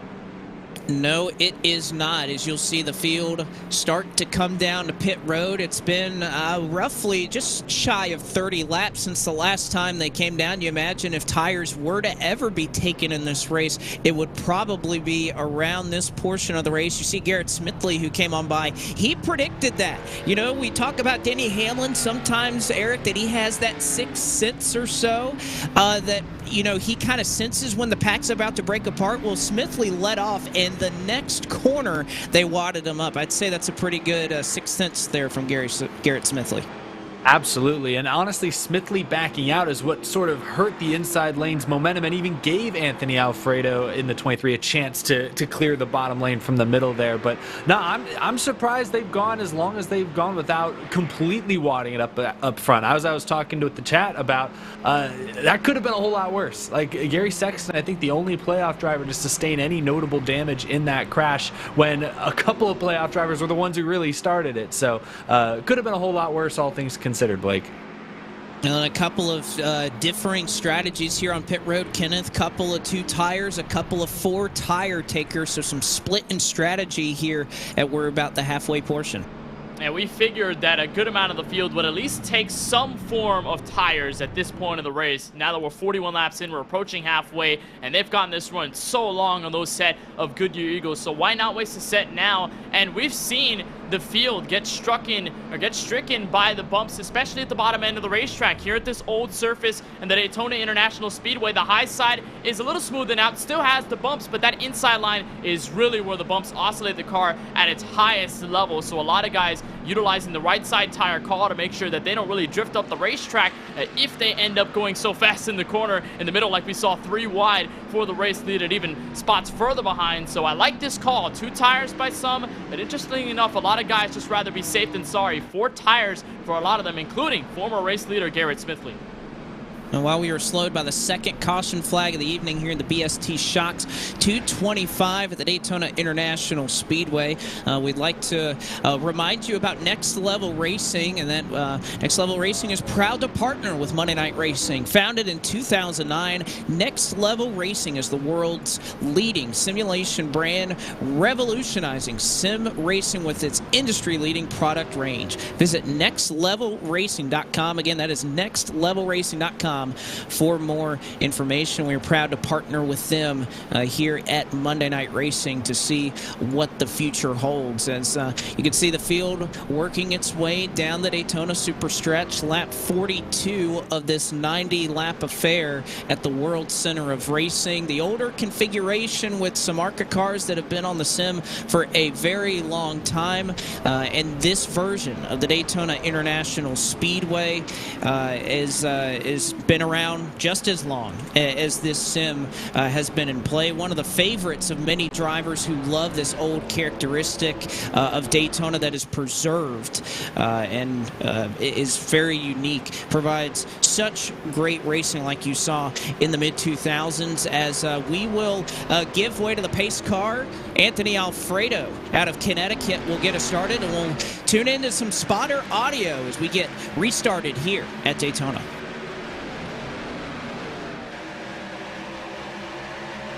Got a little bit of a run here on the outside. They're 3x3x3, just ahead of you here on the bottom.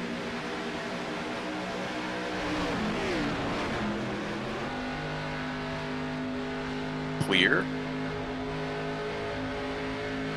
No run coming, it's all windshield. See what you got.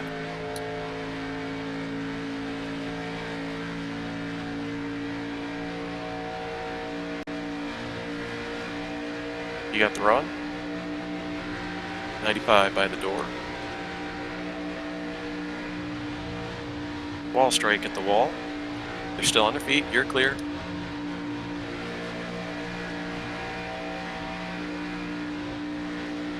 Run coming on the outside. It's 42. You can see the eyes of Gary Sexton looking up in the mirror as he has a whole lot happening in front of him. 3 wide once again for the lead. Showhouse, Alfredo, Malik Ray duking it out at the front of the field. Well, as soon as Barney the flagman waved that green, Blake, going into turn 1, Malik wasted absolutely no time to say, hey, let's go back up to the front. And he's got Garrett Smithley to help now, a third car in it, maybe a fourth. Ryan Vargas, Preston Partis to give chase. Malik Ray to the race lead on the super stretch. Here comes Malik Ray for the lead. Garrett Smithley to help him. The restart is under review now. Josh Mendoza says the restart's all good. Malik Ray clear for the lead. Anthony Alfredo trying to clear for second on Shieldhouse. He can't quite do it. The 2 SimSeats cars lead off 4. Well, and Alfredo looking for a way around Malik Ray. He'll look to the top side, and he's able to get there. Malik Ray will settle to defend in the middle, and he has playoff drivers on either end of him. Shieldhouse on the bottom, Alfredo on the top, looking to lock their way into the round of 7. And watch David Shieldhouse here. He locked himself into this round of 10 via the win at Daytona with the MX-5s. And now here he is looking for the lead on the bumps at a turn 2. The run will fall to the wayside to Malik Ray with the help from the 17. So Malik Ray holds control still. Look at that 78 of Corey Heim. He jumped to the outside, that third line, to try and pick up Garrett Smithley. Garrett's just going to fall all the way back, so Heim will drop to the middle, so will Preston Partis. Alfredo does the same on the outside. Malik Ray leads the charge off 4. Ray will go now to the bottom side. He'll allow Adam Cabot to build up a little bit of momentum there in the center. The playoff battle still raging on as Colin Fern has now moved his way further up. He's running in the 15th spot, so some of those conservative strategies starting to fall to the wayside here as we hit the halfway point. Are we going to reference, Eric, the long game here at this point in time? Because Colin Fern, I think, is starting to utilize it to his advantage now that we're already crossing the halfway mark of tonight's BST Shocks 225. Colin Fern moving to the top 13.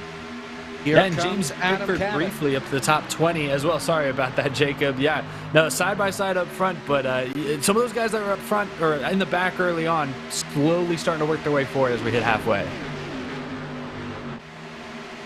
Off at turn number 4, Malik Ray will still hold the race lead, but what a charge, what a run up the top side. You have Corey Heim, Preston Partis, shot out of a cannon that looks like Heim may clear him into turn number 1, and he does. And the first time we see the 42, Preston Pardis now working second behind. Now your race leader, Corey Heim, to the front. We've seen him be a spoiler so many times in Season 5, and he's doing it all over again. Still 3 wide for the race lead on the back straightaway.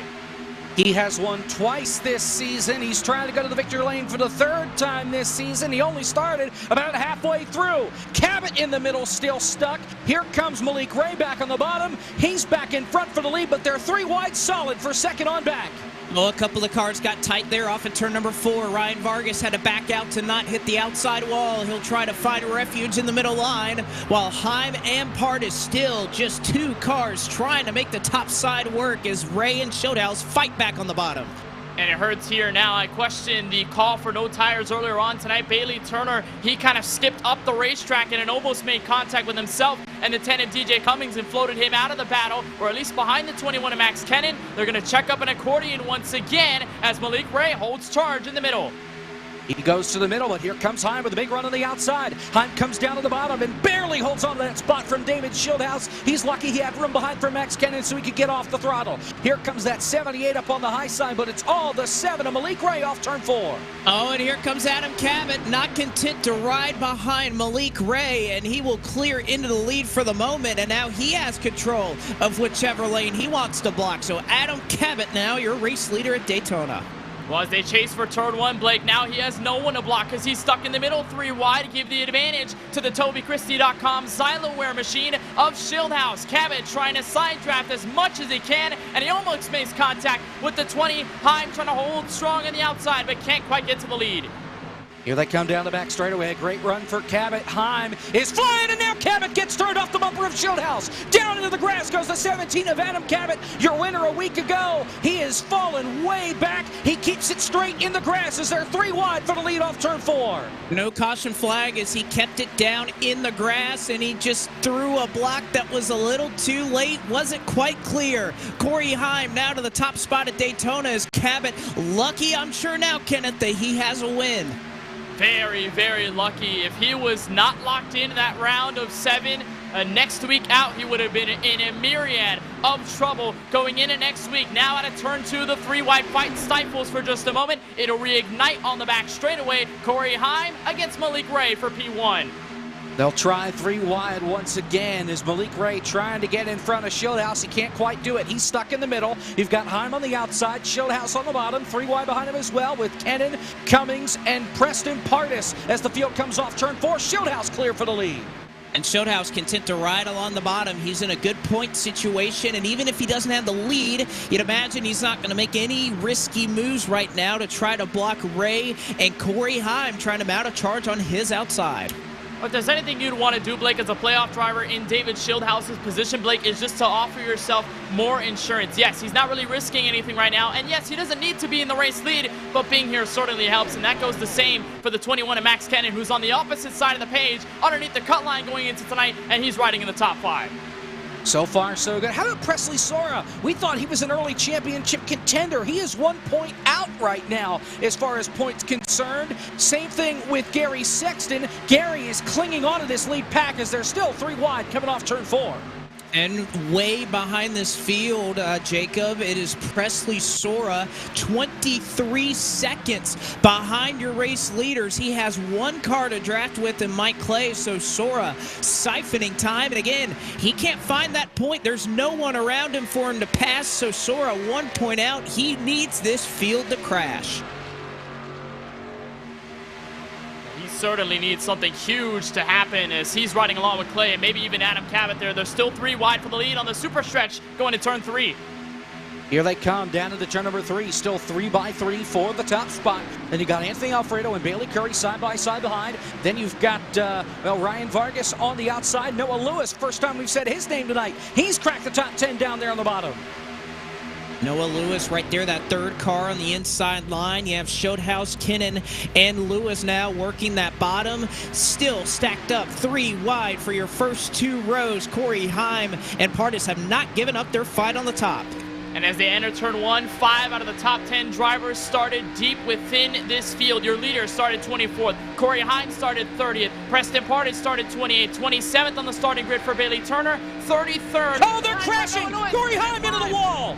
Preston Pardis, I think, got the wall as well. They scatter down the back straightaway. People in the grass. Now they're 3 wide. Malik Ray and Anthony Alfredo trying to hold off David Schildhouse. That doesn't work. Heim just put another car into the outside wall. That's George Belfans Jr. He holds it up there and almost comes down into traffic. The big one almost, but they hold on as the field comes down the front straightaway.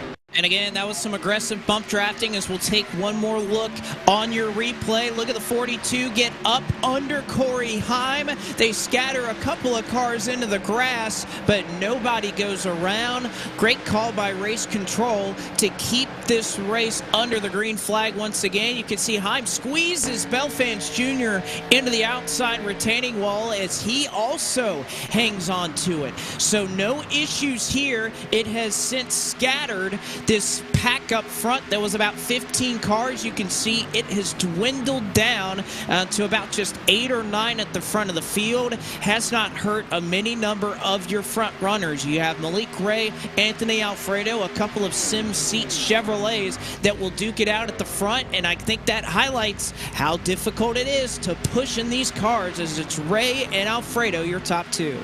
How difficult, Blake, or how impossible? These bumpers don't line up at all on the ARCA cars here in the sim, and that was just a mistake there. Preston Pardis just got a little bit too close to Corey Heim, sent him in the outside wall. Fortunately, we stayed green, but with that incident scattering the field, guess who that helps? Colin Fern. He's got a couple of points above that cut line. He's moved into the top 12.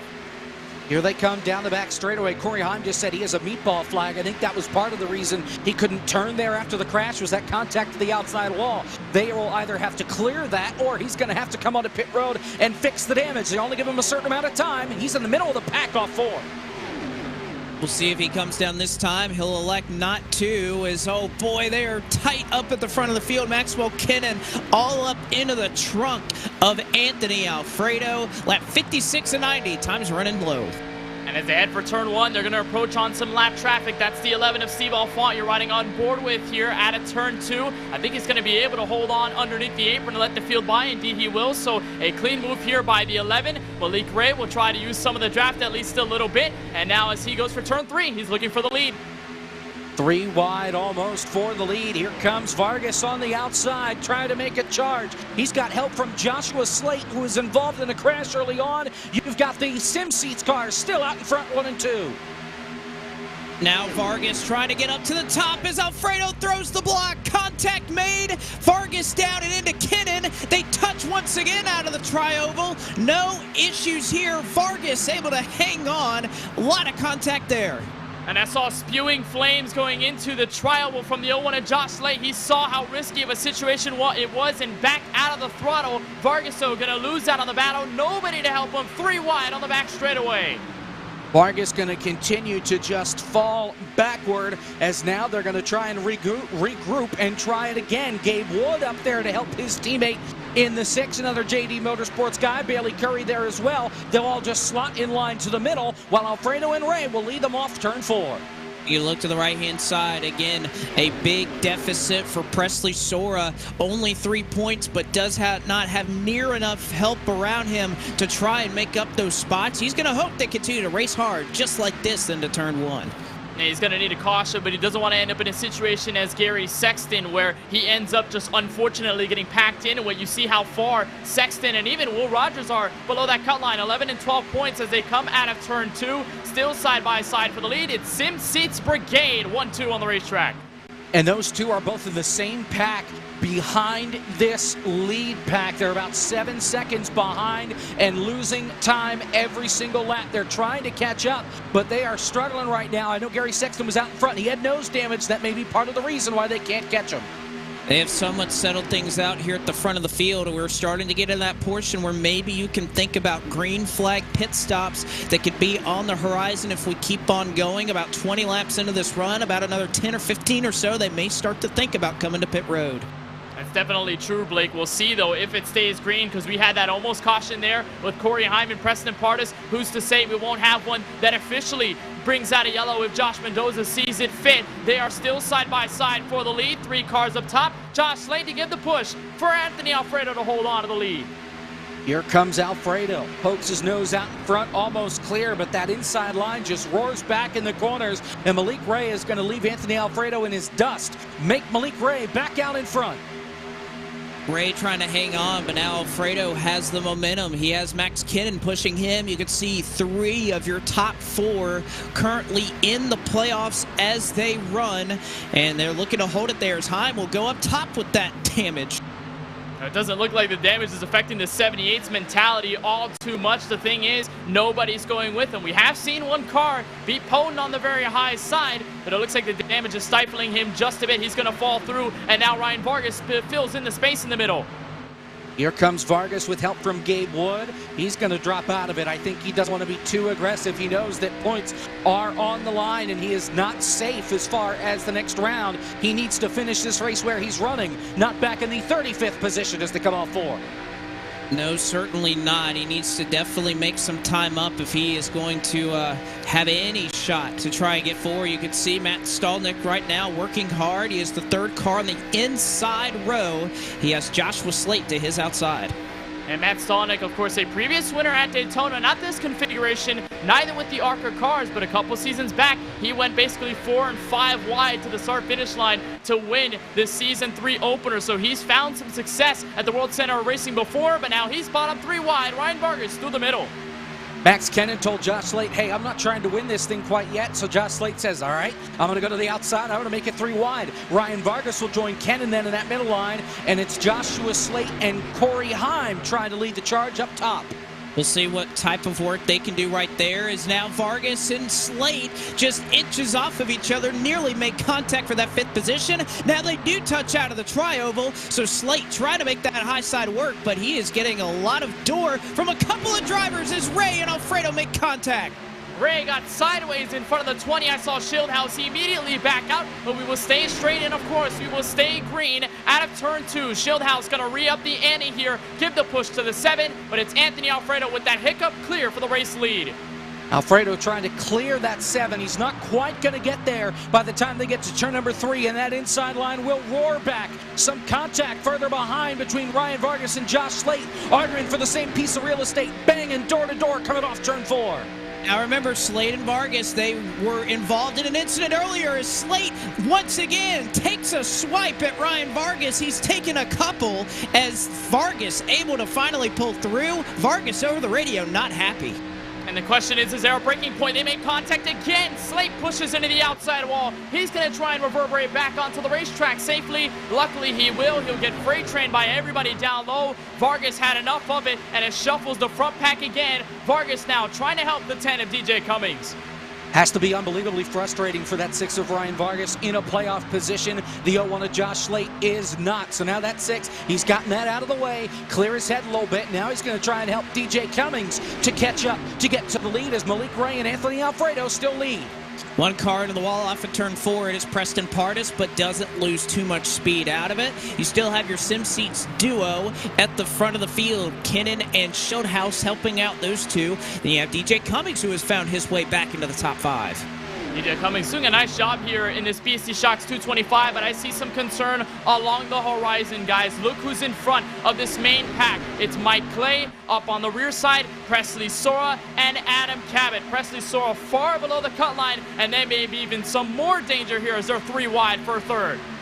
Championship implications, playoff implications for those guys. Here comes Matt Stolnick. Stolnick had a horrible, no-good, rotten day at Texas 2 weeks ago in the first round of the cutoff. He's up here now in the top 5 off turn 4. Trying to make a move right now and ducking out of line is Maxwell Kinnan. Not going to have any help to help that 21 machine, though. He's trying to make it work, and perhaps he does. He'll gain some momentum on Shieldhouse as they're 3 wide for 2nd. You're going to make some contact there between the 21 and the 20 into the first corner, and they still are rapidly approaching that quartet, including the 17 and the 98. You see how close the 98 is from elimination going into the round of 7, and being a lap down certainly isn't going to help when they come close. Is not going to help whatsoever, and that could mean some last-second heroics might have to take place to get back onto the lead lap and then get back into a position up at the front and point themselves in as the field comes off turn number 4. Max Kennan getting shuffled around. And Kennan got high off of turn number 4 there as they'll come to the stripe this time. It is 25 laps to go. Eric, we have at least one more stop for the rest of the field if they should so need it. But looking up at this lap traffic, I don't know what decision they're going to make here, how they're going to go around it. Yeah, holding my breath right here. I'm shocked we haven't seen a caution. We've seen a couple near misses. A lot of folks in the chat have pointed out just how dominant that third lane is when they're 3 wide battling. Like, it seems like 2 cars can hang in there pretty easily. Now, there's a risk. There's a caveat to that. You have to push pretty hard, and we saw that get Corey Heim and Preston Pardus into a little bit of trouble not that long ago, Blake. It really is, and you think about this is the Twisted Sister era or scan of a race car, so that right rear quarter panel kicks out for some side forces, some contact made further back in the pack. Stolnek and Alfredo get together as Stolnek will make it 3 wide. They are on the lap traffic, and Presley Sora may see his championship hopes go up in smoke here.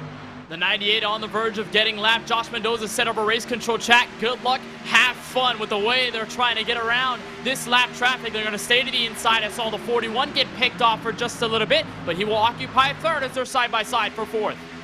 And Cabot and Sora will both fall 1 lap down. Case Kalabach and Mike Clay will as well. And now those guys have a hold on that inside line other than Malik Ray out in front and Max Cannon, who's way back there on the bottom. Oh, Stonehouse into the outside wall off at turn 4. He keeps it together. It'll stack up that outside line as he will fall back. You see one car able to take advantage there through the middle. That is Ryan Vargas as they're stacked up 2 by 2. What a move by Heim to the top side as well. Heim threading the needle 3 wide all the way to the top as he found refuge, or at least he found some success off of Schildhouse's mistake, and now he's looking for the lead on his own lonesome, I guess, but it's not going to work here on the back straightaways. They're still side by side for 2nd. No help for that 78. Meanwhile, for the lead, here comes Matt Stolnek round the outside with help from Bailey Turner. Anthony Alfredo and Malik Ray reunited once again on the bottom of the racetrack. Almost some contact further back. Adam Cabot apologizing over the radio with these lead lap cars. Oh, we got several cars heading to pit road. Malik Ray, Anthony Alfredo, David Schildhouse, Justin Malillo as Ray slides through and just gets down to pit road speed in time, smokes up the tires and lights them up. It'll be interesting to see what the call here is. Is it fuel only? I imagine that would be the case. Just enough to get to the end. Perhaps just 2 tires. 1 car speeding. It is Justin Malillo out of that bunch of 4. And Malik Ray, 2 tires is the call. Have to imagine that the rest of your field likely going to see the same as they work through 3 and 4. Jacob, I think this may be a movement onto pit road here this lap. 2 tires will be the call for track position. 4 tires would be the call for control of your race car, as a couple of others going to make the call. Actually, party of 1. And never mind, Preston Pardus was going to, saw nobody was going to come with him, and he wasn't going to be able to slow down in time, so he's going to do another lap, and he'll try it again next time. He missed pit road there, Kenneth. A bad overshoot there for Pardus. Yeah, that's going to hurt huge out of the new Smyrna Beach native here from Florida. But my biggest concern there, as you saw, the quartet head for pit road, is the fact that they are a quartet. Look how many drivers are here at the front of the field. If they all decide to pit together, they're going to absolutely leapfrog all the other guys coming to pit road that last time by. Well, but once they get into the draft and get reassembled and everything, I think they'll be okay. Just have to wait and find out and see when these guys are going to make the call. Matt Stolnek, your leader off 4. Haven't heard too many calls over the radio, and you see just that. Nobody makes the trip down to pit road just yet. So they'll approach the stripe this time. 20 laps to go. This field, they have to pit at some point, but when is that going to be the case? It's going to be interesting here. I think now that they've crossed the line for 20 laps to go, Blake, this is going to be the trigger point where all of these guys say, all right, this is my blueprint, and I'm going to execute here to go on to pit road. And now also you've got some lap traffic on the inside lane. So how does the field play this, or do lap traffic go with them? It's a huge question here as the leaders stay high. If the lap traffic wants to have a shot at staying on the lead lap, they're going to pit with these guys, so that way they are on the same strategy. They stay in the lead pack, and they could potentially race themselves back onto the lead lap instead of waiting for a caution flag. It's now Ryan Vargas leading off 4. You still see nobody willing to go down to pit road just yet. It is Vargas, then Stolnek and Cabot side by side for 2nd. Noah Lewis and Cummings side by side for 5th. Presley Sora trying his darndest to get into that lucky dog position. And look who's moved into the top 5, the 05 of Bailey Curry. We saw him slamming into a car in the banking for one of our earlier cautions in this BST Shocks 225. Now he's got free space to do whatever he wants on that second lane, and he's going to push to third. Sora will follow him on the back straightaway. Here they come down the back straightaway. Steve Affont with a charge up on the outside, 3 wide. He's going to drop in line, check up Nick Olson and the rest of that outside line as the field makes their way through 3 and 4. Adam Cabot, the left car out in front of the pack. Ryan Vargas leading the race side by side with Cummings. So Cabot will control the race now. It'll be DJ Cummings who has control of the top spot. Leading that middle line will come through. Cabot now the lucky dog, and this is again having an implication with Presley Sora. And Preston Partis finally went down pit road. There he is, that yellow car on the apron trying to merge back. He will do so out of turn 2. But what I like about this car here is that Vargas is behind the lap car, so he can save some fuel on this back straightaway if he wants. That outside lane with a charge. It's the 10 of DJ Cummings to the very front. Hearing the magic number is 74. Gabe Wood came over the radio and somebody asked when they're pitting, and he said 74. So we should see them pit, not this next time by, but in 2 laps as DJ Cummings leads them off 4. Well, you'll have to see, Jacob. I like this call to stay out. You can add less fuel on this pit stop the longer you stay out. So this may help this field. If they can afford to take a gallon, 2-3 gallons less, that's going to save them time on pit road. And if you're the quartet here, Blake, as they head for turn 1 of Malik Ray, Anthony Alfredo, and the others that join them, are you now worried that these guys are staying out as long as possible, or are you still confirmed that your call is going to work? It's Bailey Curry, DJ Cummings, now side by side for the lead. 2 non-playoff drivers looking to spoil the party. And they've got 2 playoff drivers behind them that are locked down in Sora and Cabot. Of course, Cabot locked in with the win last week, but here comes the 05 and the 10, door-to-door coming off turn 4 as the field looking maybe to make some stops.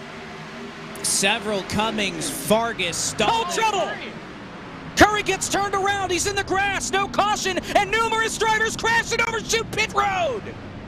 Again, this is entering pit road, so they are off the racing surface, no caution out. And again, this pack was losing, I looked at that last time, about 6 or 7 tenths per lap to the pack of 4. Bailey Curry overshoots his pit stall. So does Case Collenbach. So an absolute disaster for this lead pack that is all going to be jumbled apart. Some more drivers heading onto pit road right now. Ford Martin, Will Rogers, Gary Sexton, George Belfans Jr., a couple of others. They'll make their trip onto pit road, but I imagine that this crew that pit early will be in a great spot here. Well, and you're also going to have guys, sorry, Kenneth, you're going to have guys that have black flags for overshooting pit road after that first stop. Amongst them, Max Kennan. I'm not sure if they're going to get that cleared. Looks like they did clear it. Josh Slate now with the black flag coming onto pit road right now, speeding on entry. So with that chaos, you've got more penalties than just one. You have 1 car trying to hang on to this pack, and I believe that they are going to drive away. That is Ryan Vargas, who came off first on this strategy. But again, you saw the formation of these 4 drivers. They were making up about 4 or 5 tenths a lap, and you see the difference right now. Remember, this is the same thing that we saw at Daytona on the road course, the MX-5s, this group of Schildhaus, Alfredo. They made it up on strategy, and they're making it up more, Kenneth. And it also helps as well, Blake, that if you're single file, you're obviously going to make more time. They were side by side for how many laps until they ended up going down pit road, and before we had that huge crash that is now going to take a majority of the field in that group out of the race potentially. Being single file is helping them dramatically, and it may be the turning point of this entire race. Malik Ray has shifted up to 3rd. James Bickford set Eggert on the pit lane. Eggert misses his stall, has to back up.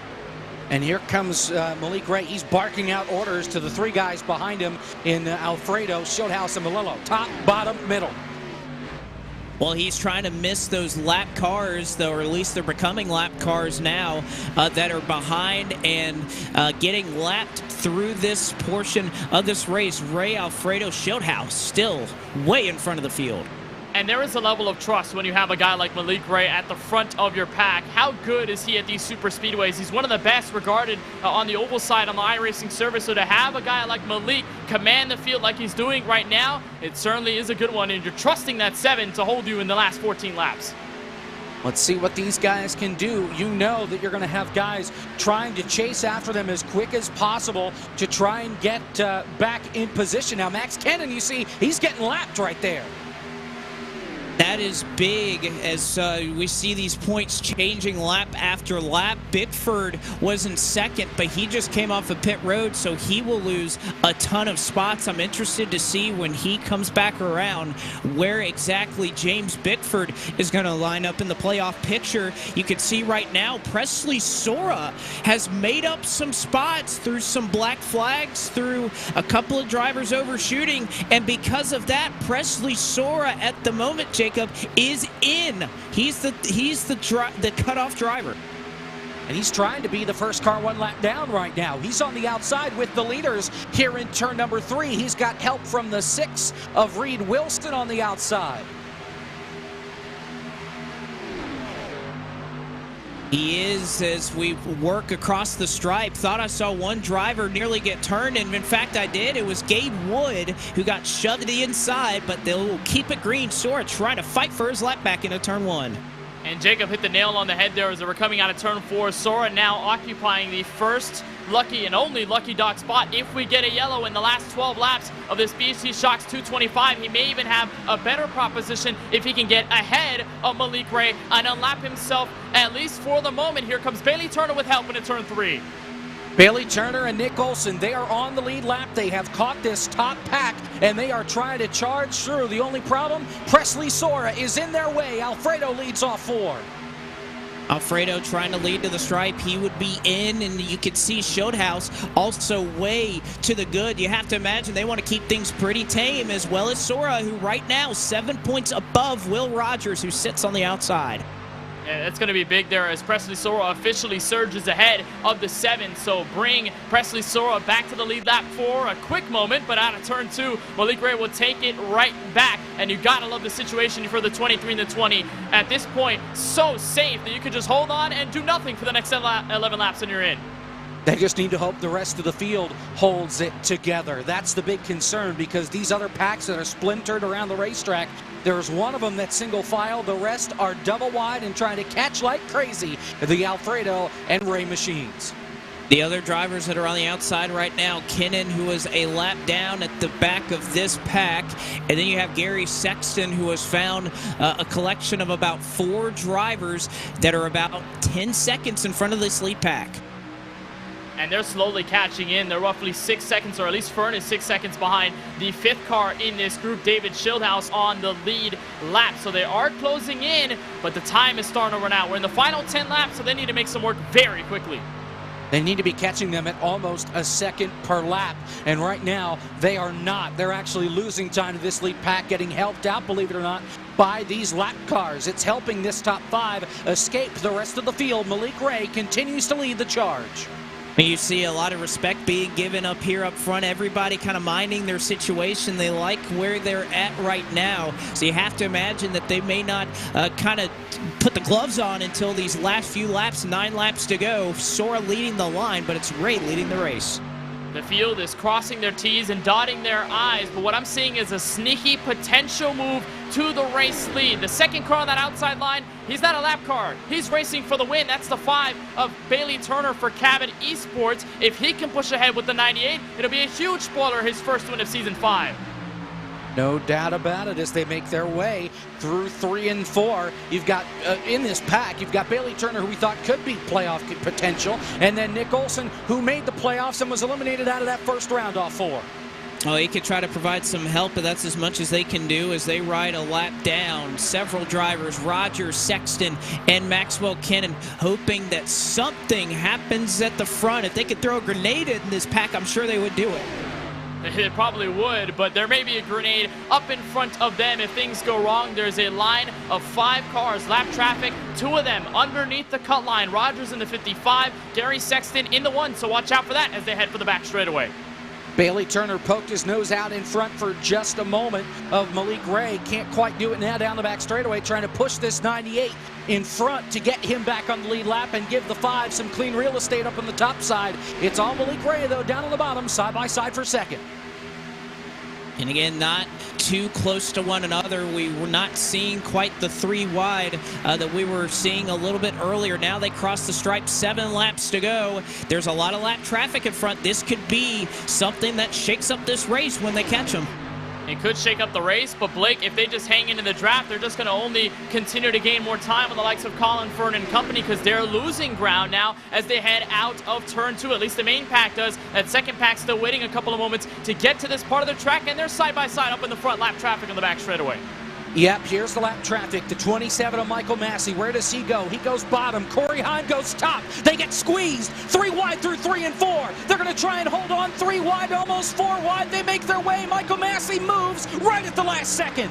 Oh my goodness, I did not think that that was going to work out. Thought that maybe that was going to bring out our 3rd caution of the night. Somehow they hold on to it as Corey Heim. Contact with Malik Ray. Ray goes around and the front of the field who had it made, unfortunately not able to get it done.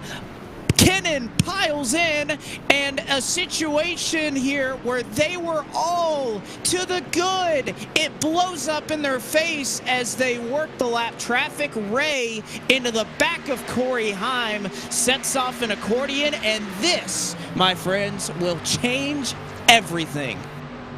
2 things on that caution. Number 1, Colin Fern and company are breathing a sigh of relief. They're back in this game after what looked like the race was going to be over with 6 laps to go. And number 2, Presley Sora is the first car 1 lap down. He will be the lucky dog. Actually unlapped himself as the field wrecked behind him, made it through the crash. Sora might be back in this game to hold on to the spot for the top 7. And we'll have to see who the lucky dog is, guys, because remember, if you get any contact when the caution comes out and you are eligible for the free pass, you do not get that free pass. So that could be interesting since those lap cars were right in that lead pack. We will sort it all out on the other side of this break, and boy, 5 laps to go here at the BST Shocks 225, and it has been turned right on its head. This is an Interstate battery. More pros trust this than any other out there. Yeah, more pros. More. Even more pros. Keep going, Moss. Look, we're gonna run out of time before we run out of pros who like Interstate. I mean, we'll run out of time before we even run out of left-handed pros who knit. These pros are everywhere, which means so is this battery. Right around the corner, up the street, everywhere. Interstate batteries, outrageously dependable.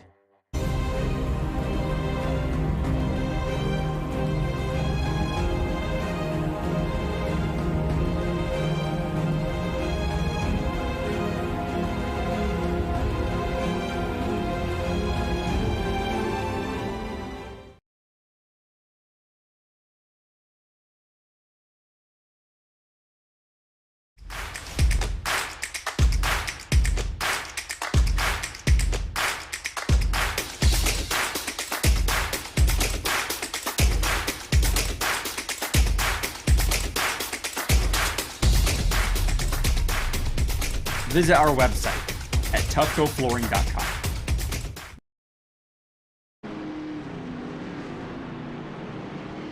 Back with you here as a wild night at Daytona gets even crazier as a caution with just a handful of laps to go will shake up this final race of the round of 10 in this Monday Night Racing Pro Series presented by Interstate Batteries playoffs. And we are back. We do have a determination on the lucky dog. It is going to be Justin Malillo who gets the lucky dog. So unfortunate here for a couple of playoff contenders that may not be eligible for it. However, Presley Sora was on the lead lap in front of that wreck, so Sora will cycle around to the front. Will Rogers, first car 1 lap down. He is on the outside looking in. Gary Sexton looks like he is going to restart and get waved around the field, so he will be able to make his way around and perhaps make up some points. Kennan a lap down as well. Going to be tough for him to try to make that back up as he sits in the 35th position right now, but has 11 points that he could potentially make up. So he will need a miracle to try and make this happen. So whew, we were looking at that wreck, guys. A lot happening right there, but contact between Corey Heim and Malik Ray is the contact that kind of set that off, Kenneth. And you know, every single time, Blake, that the lead pack approaches lap traffic, especially a group like that, at the point that they were going side by side, you know somebody's going to force the nose in, especially guys like Malik Ray, you know, Corey Heim. All those guys, they have nothing to lose, so they're just running for the win, doing whatever they can to keep themselves alive. And at that point, it was just chaos once the bumpers locked. Again, we talked about how they don't align in these ARCA cars, the rear and the front bumpers, apart from, let's say, the next gens that we've ran on super speedways earlier throughout Season 5. So that's the problem. And then just getting one driver loose is enough to check everybody up. Somebody's going to make a mistake. Somebody's going to hit somebody else. And that's where you have this caution that does ultimately help Presley Sora and helps all the other guys. Colin Fern, Bailey Turner, Ryan Vargas, Garrett Smithley. Or rather, not the number 5 of Turner. He was involved in the caution, but Fern, Vargas, Smithley, Lyons, Stonick, all those guys who were hanging in the back, they've now got a shot to win this thing in the final 2 laps. I think Sexton came down and got his fast repair. So Sexton, who was slated, I think, to get the wave around, will not now. So an interesting call right there for Sexton, who kind of just needs to throw a Hail Mary at this point. He did have a meatball flag. Okay, so he did have required repairs. So unfortunate that he was not able to take that wave around to try and make up some points here. So as much as we were talking about this could change everything, I would say that the 3 drivers on the outside are still at quite a deficit here, as we're going to restart with a natural green-white checker, not an attempt at overtime. This will be a 2-lap dash to the finish. Nick Olson stayed out and will restart as your race leader. Shieldhouse on his outside, as we will drop the pace car in just a moment off of turn number 4. This is going to get good. So if you have a seat, I know you're at a screen, but you may not need it here. Pace car dives off. Here is Nick Olson, David Shieldhouse, green flag in the air. 2 laps to go at Daytona. Great restart on the outside for David Shieldhouse. He'll have drafting help from Anthony Alfredo as they scatter behind them 3 wide further back in the pack. Somebody goes beneath the yellow line. It's DJ Cummings, but Shieldhouse leads him to 1. He's going to try to merge back on the racetrack. It's done safely, but they're wrecking for position behind. Around goes multiple drivers in the outside wall. Bailey, Curry, Preston, Partis, Reed Wilson, Seth Eggert, Noah Lewis, and multiple others. And we saw it happen there, especially with DJ making it 3 wide. He was supposed to merge back up again. This yellow line rule in effect on behalf of Josh Mendoza and race control. Cummings looked like got a little bit too eager on the restart and paid the price for it coming back up the track. Well, again, we will have to see who the lucky dog would be out of this. DJ Cummings, again, there is a yellow line rule in effect, so he went down there, tried to get back up. It looks like Lewis at this juncture of the race was unwilling to let him back up. So you see the contact right there between the 95 and the number 10 car. This is Corey Heim, who thought he had it missed, and hard lick there for Corey Heim. Hold on, guys, hold on. We have white flags in sim. Green-white checkers I don't think are on. We've got white flags across the board. This is the last lap of the race. This race is going to end under caution.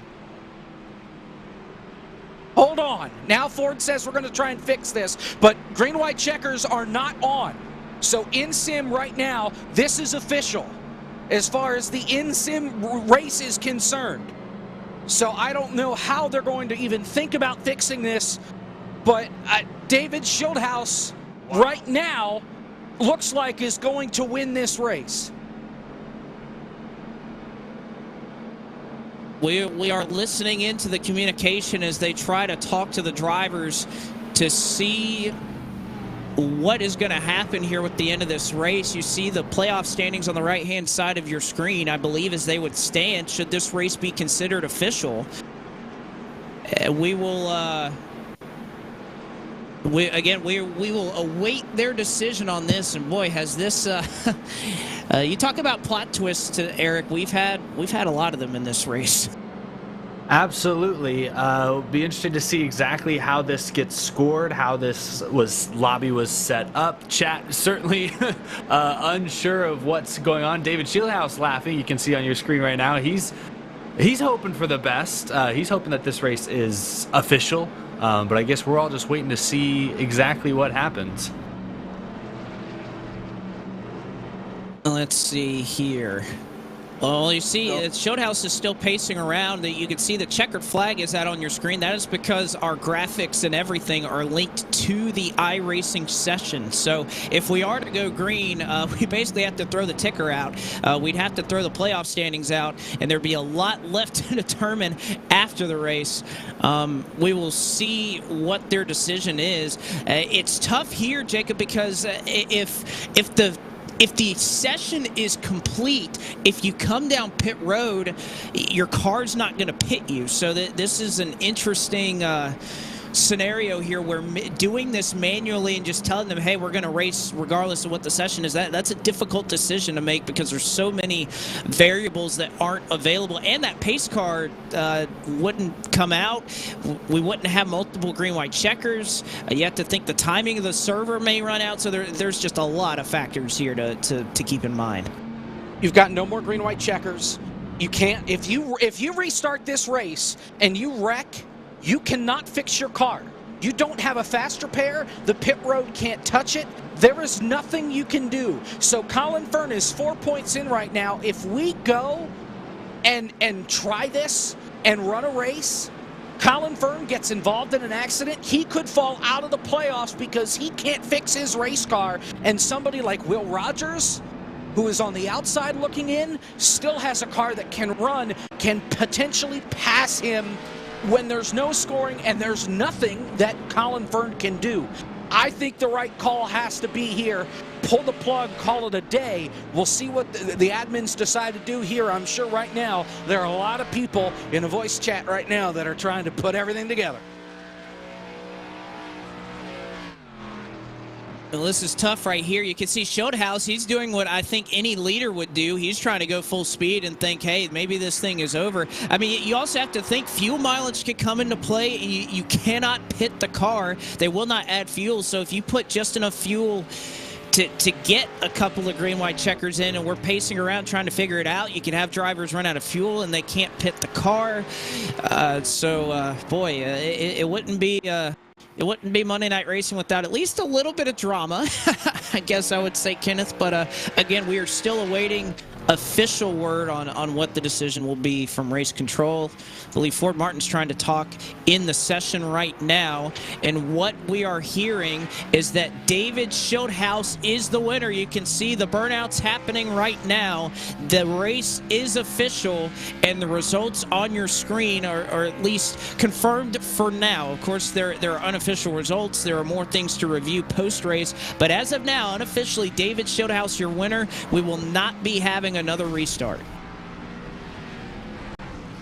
It was a tough situation overall for race control to be in, and this immediately made me think about last season, Iowa with the trucks, when Colin Furnace stayed out, caution came out, whole order got put out of whack, and they basically spent maybe 20 or so minutes, maybe half an hour, trying to get the field back straight, have everybody in the right order. This time it's a different scenario, green-white checkered, not enabled. And so they call this race as it stands, and this is the second win of Season 5 for Showhouse, and that will tie him with Raja Karouf with 4 wins on the season. So Showhouse played the restart right, and it ends up in his favor for win number 2.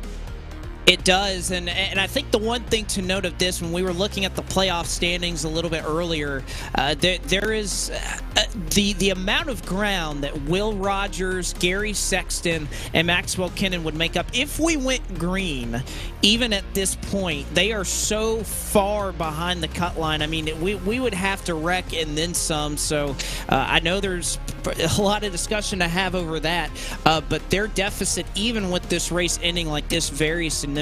So I think you know, this call is not going to affect the playoff standings, which I guess at the end of the day is exactly what you would want. This is the results as they stand. David Showhouse, your winner. Nick Olson brings it home in second. Anthony Alfredo third. Malik Ray finished in fourth tonight.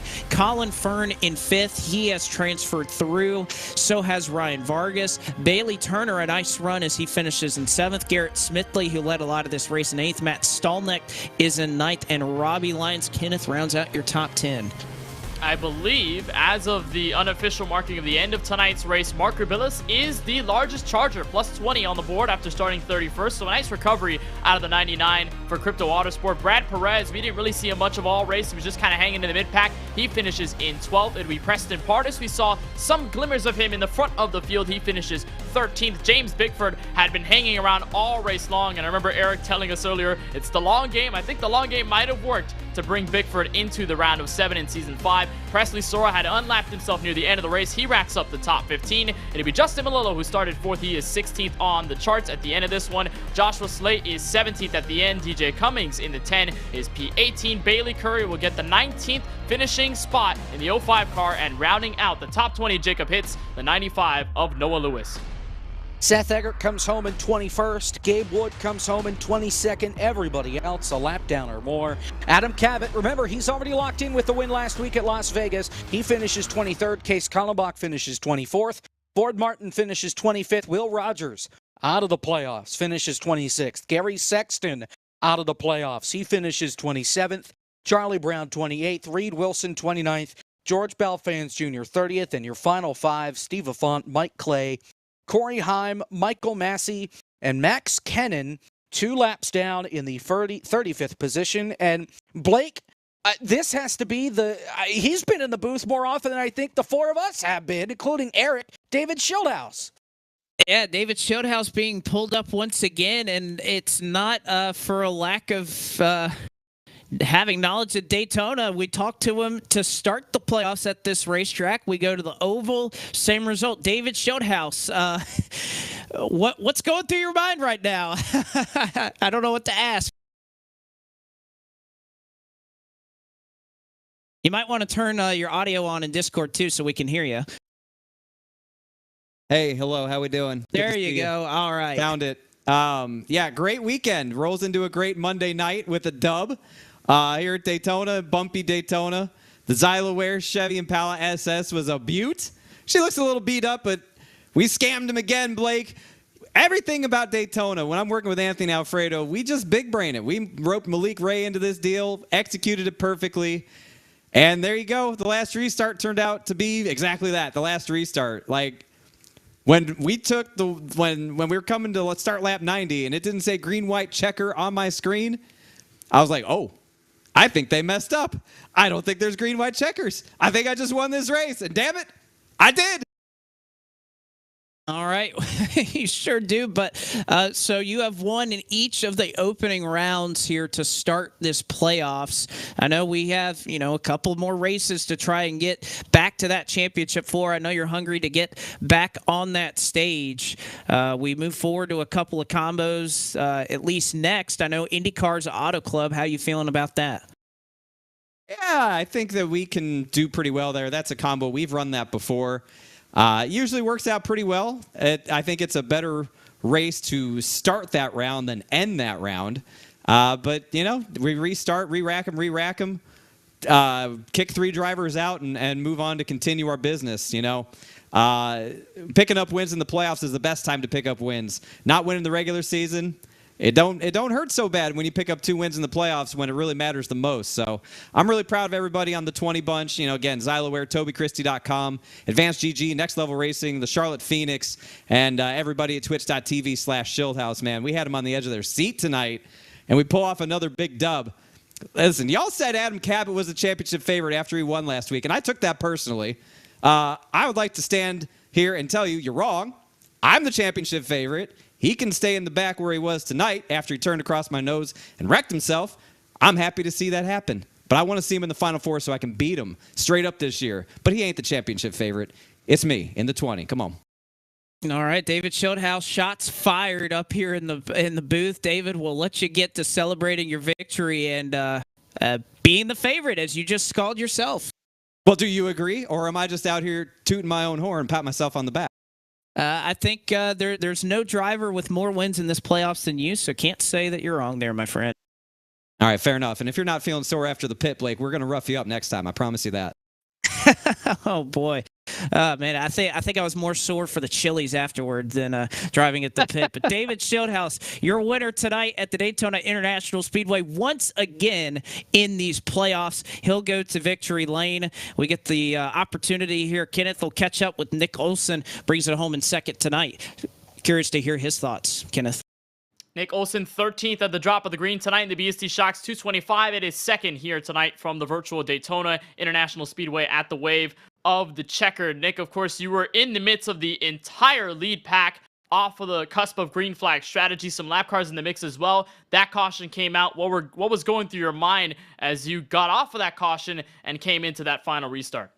Yeah, I mean, that whole time I was thinking, oh gosh, please don't wreck, please don't wreck. And I don't know if y'all showed an onboard at all, but by the grace of God, we made it through that wreck with Malik and them. And we were able to inherit the lead. And man, if I had any inkling that that was going to be the last restart, I probably would have handled that a little differently. You know, you play these things to get a run back to the flag because you assume you're going to make it back there one of the 3 times, and that was a natural green white checkered, so that would have been a 4th attempt. But I was just trying to play it cool and get Malik to my bumper, and then we could have gone somewhere. And then the flag came out, got me second, fair enough, and all of a sudden the race is over, and you know it's your heart's ripped in half. You know, played our cards really well tonight, and just unfortunate technicality. I know nobody meant to do it, but.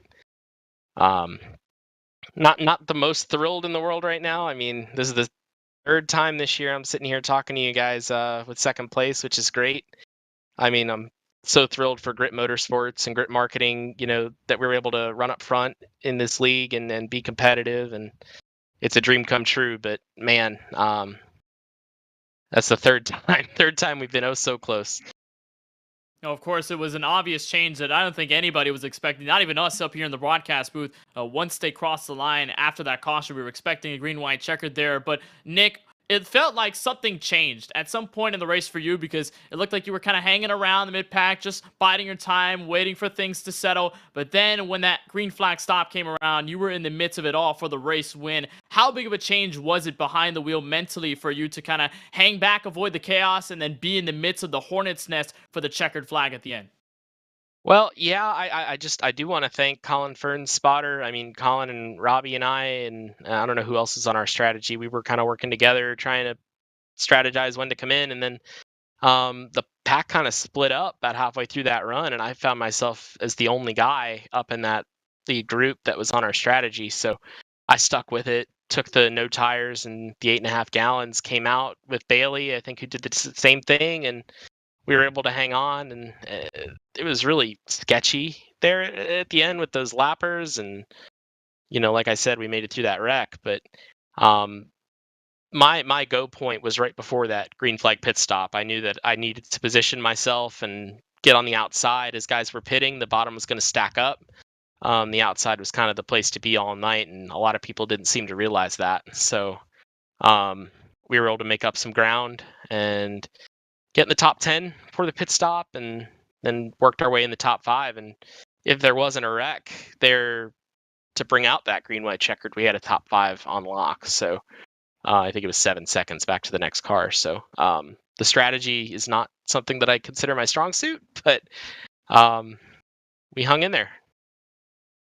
So, of course, P2 in this Pepsi billion scheme. A very interesting one on behalf. I know you run a lot of Jeff Gordon paints. This one certainly wasn't one that I was expecting on this ARCA car. But now moving out of tonight, the second place from Daytona. 3 more opportunities to get your first ever M&R Pro Series win. IndyCar Auto Club, Next Gens at Atlanta, and then the trucks at the Homestead Miami Speedway. What are your thoughts about those 3 combos and how your confidence is going into the last 3 races of Season 5? And, you know, unfortunately, I did miss that race. At Texas, and that was unfortunate, and we tried our best to throw it all out on the table and win the Miata race to make it to the next round. But I'm treating this as my own little personal playoffs and see where I end up by the end. I think any of those tracks we could be competitive, and it just comes down to luck and strategy and where you're going to be, because there's a lot of really good drivers in this group and really smart strategies, and you just don't know what is going to happen and when. So you just got to position yourself the best you can, like tonight, and hope you're in play by the end. That's really all you can ask for.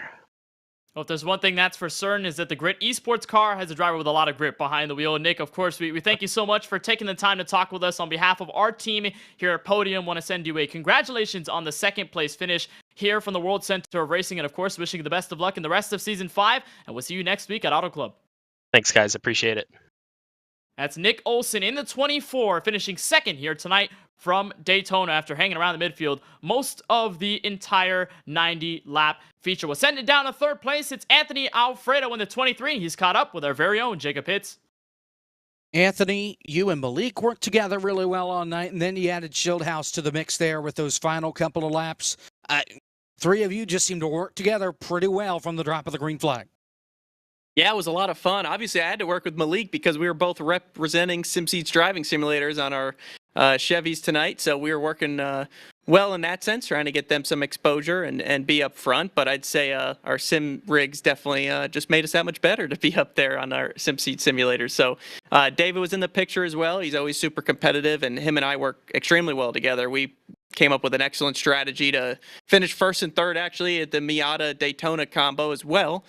So now we're at Old Daytona and finished first and third again with a different combo, just by having a nice pit strategy that we were able to include Malik on and put a bunch of time on the leaders. It got hairy with some of the lap cars in the mix when we were all kind of jockeying for position to set ourselves up for the end of that race, but ended up having a caution. I got turned in that, but kept it together and ended up finishing top three. So I'm sure you guys have all talked about the issues with not having the green-white checkers there. I'm definitely bummed I didn't have a shot to go defend my Speedway wins this year. I had swept the 2 Speedway races up until this point, so I wanted to keep that streak alive. I didn't get a chance, but big picture is we are in the next round. So I'm definitely pumped about that, and thankful for everyone watching my stream, watching the race, supporting the series, and excited to get to it next week already.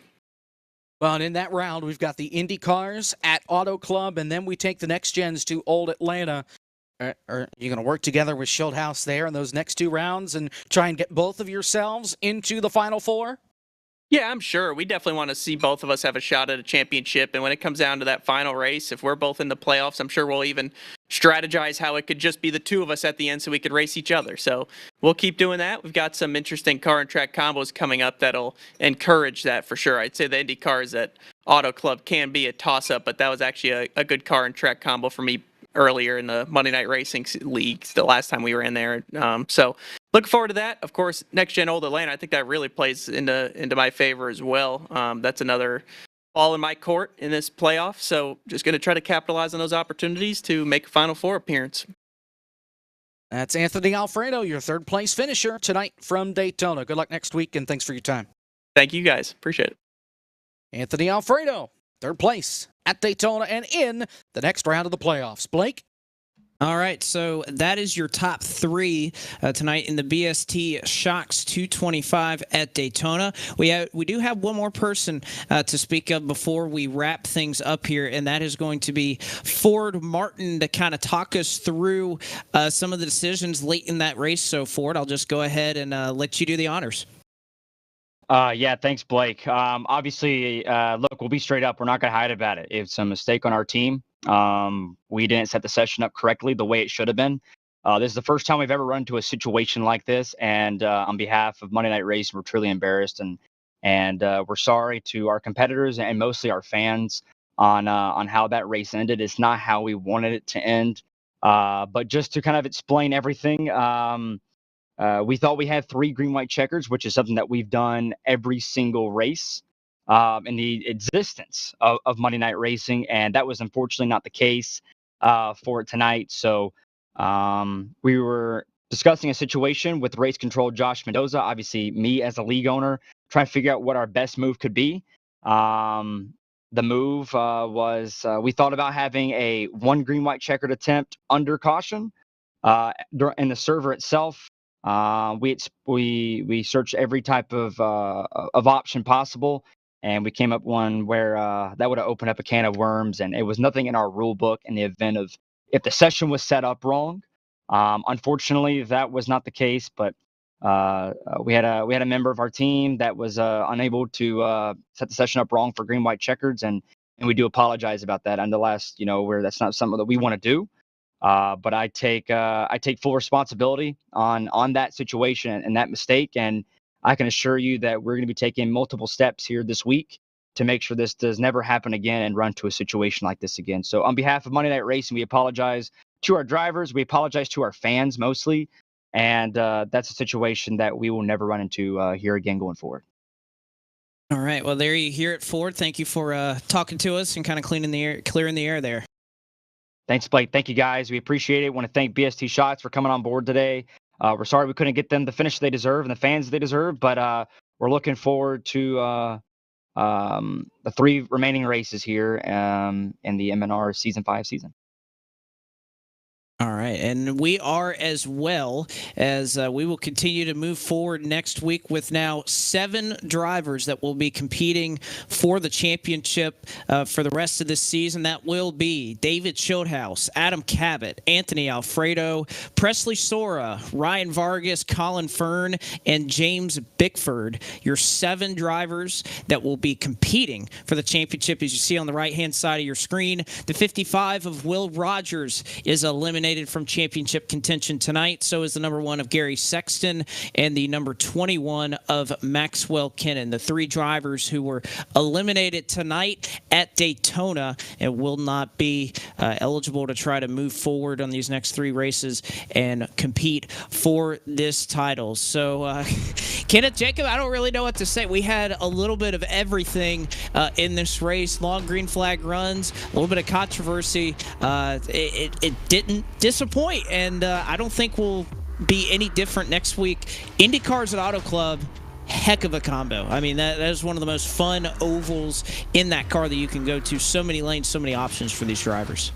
Yeah, it's going to be high-speed, intense action at Auto Club, just like it was tonight with the ARCA cars at Daytona. And I remember off the cusp of Season 4, this combo was almost voted in as the All-Star race, but then, of course, got kicked to the curb for what was ultimately the All-Star race chosen last season. And then when it got confirmed for this season in the middle of the playoffs, I think we all had that feeling that it was going to bring everything. It was going to bring green flag pit stops. It was going to bring the chaos. It was going to bring lap traffic in the field, making aggressive moves, 3 wide for the race lead, multiple laps on end. So I don't think this race, even despite the call for the end, really disappointed at all. But what things tell me here, Blake, after this round, is that if you got away with those little silly mistakes in the round of 10 or the round of 13 and the round of 10, you cannot afford any more now moving forward. We've seen guys like Presley Sora, James Bickford, Colin Fern escape off the skin of their teeth just because of this round and what happened last week with the trucks at Las Vegas. So now you cannot make any mistakes. You have to be prime, perfectly set for the run of the championship, or else it's bye-bye and get ready for Season 6.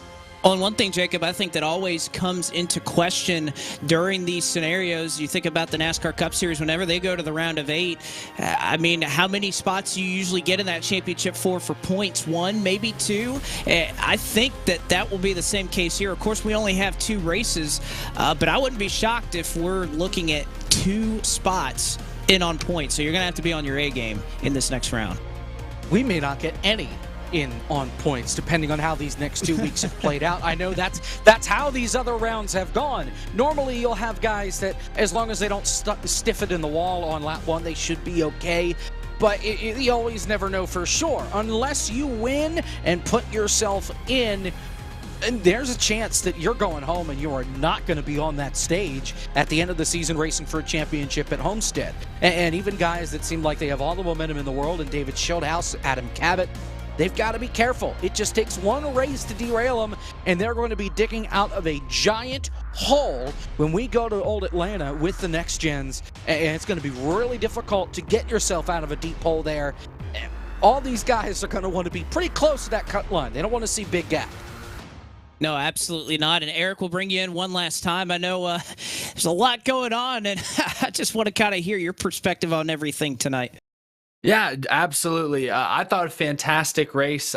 We were talking beforehand about how this could turn into a crash fest, and it never became that. There was great 2 and 3 wide racing. The lap traffic, for the most part, racing competitively but staying out of harm's way. It was setting up to be a great finish. Unfortunately, of course, the mistake there, setting up the session incorrectly, not having the proper green-white checkered rules. But one point is that we did race the ARCA cars tonight, and I don't believe ARCA has an official overtime green white checkered rule, so I guess it's fitting. We raced by the rules these cars were built for, if that makes sense. So definitely a lot of confusion in the chat earlier, but we had a great crowd tonight, a great turnout, and hopefully most everyone returns next Monday for the first race of the next round of the playoffs.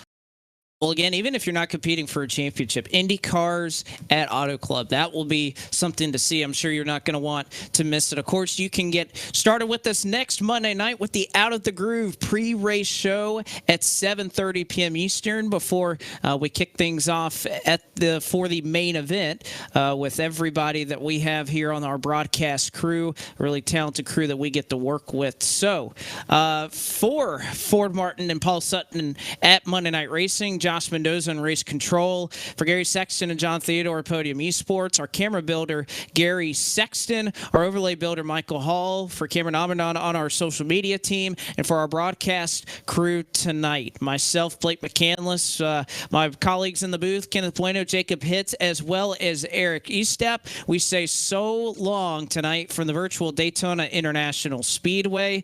We bid you farewell and congratulations to David Schildhouse, your winner of the BST Shocks 225.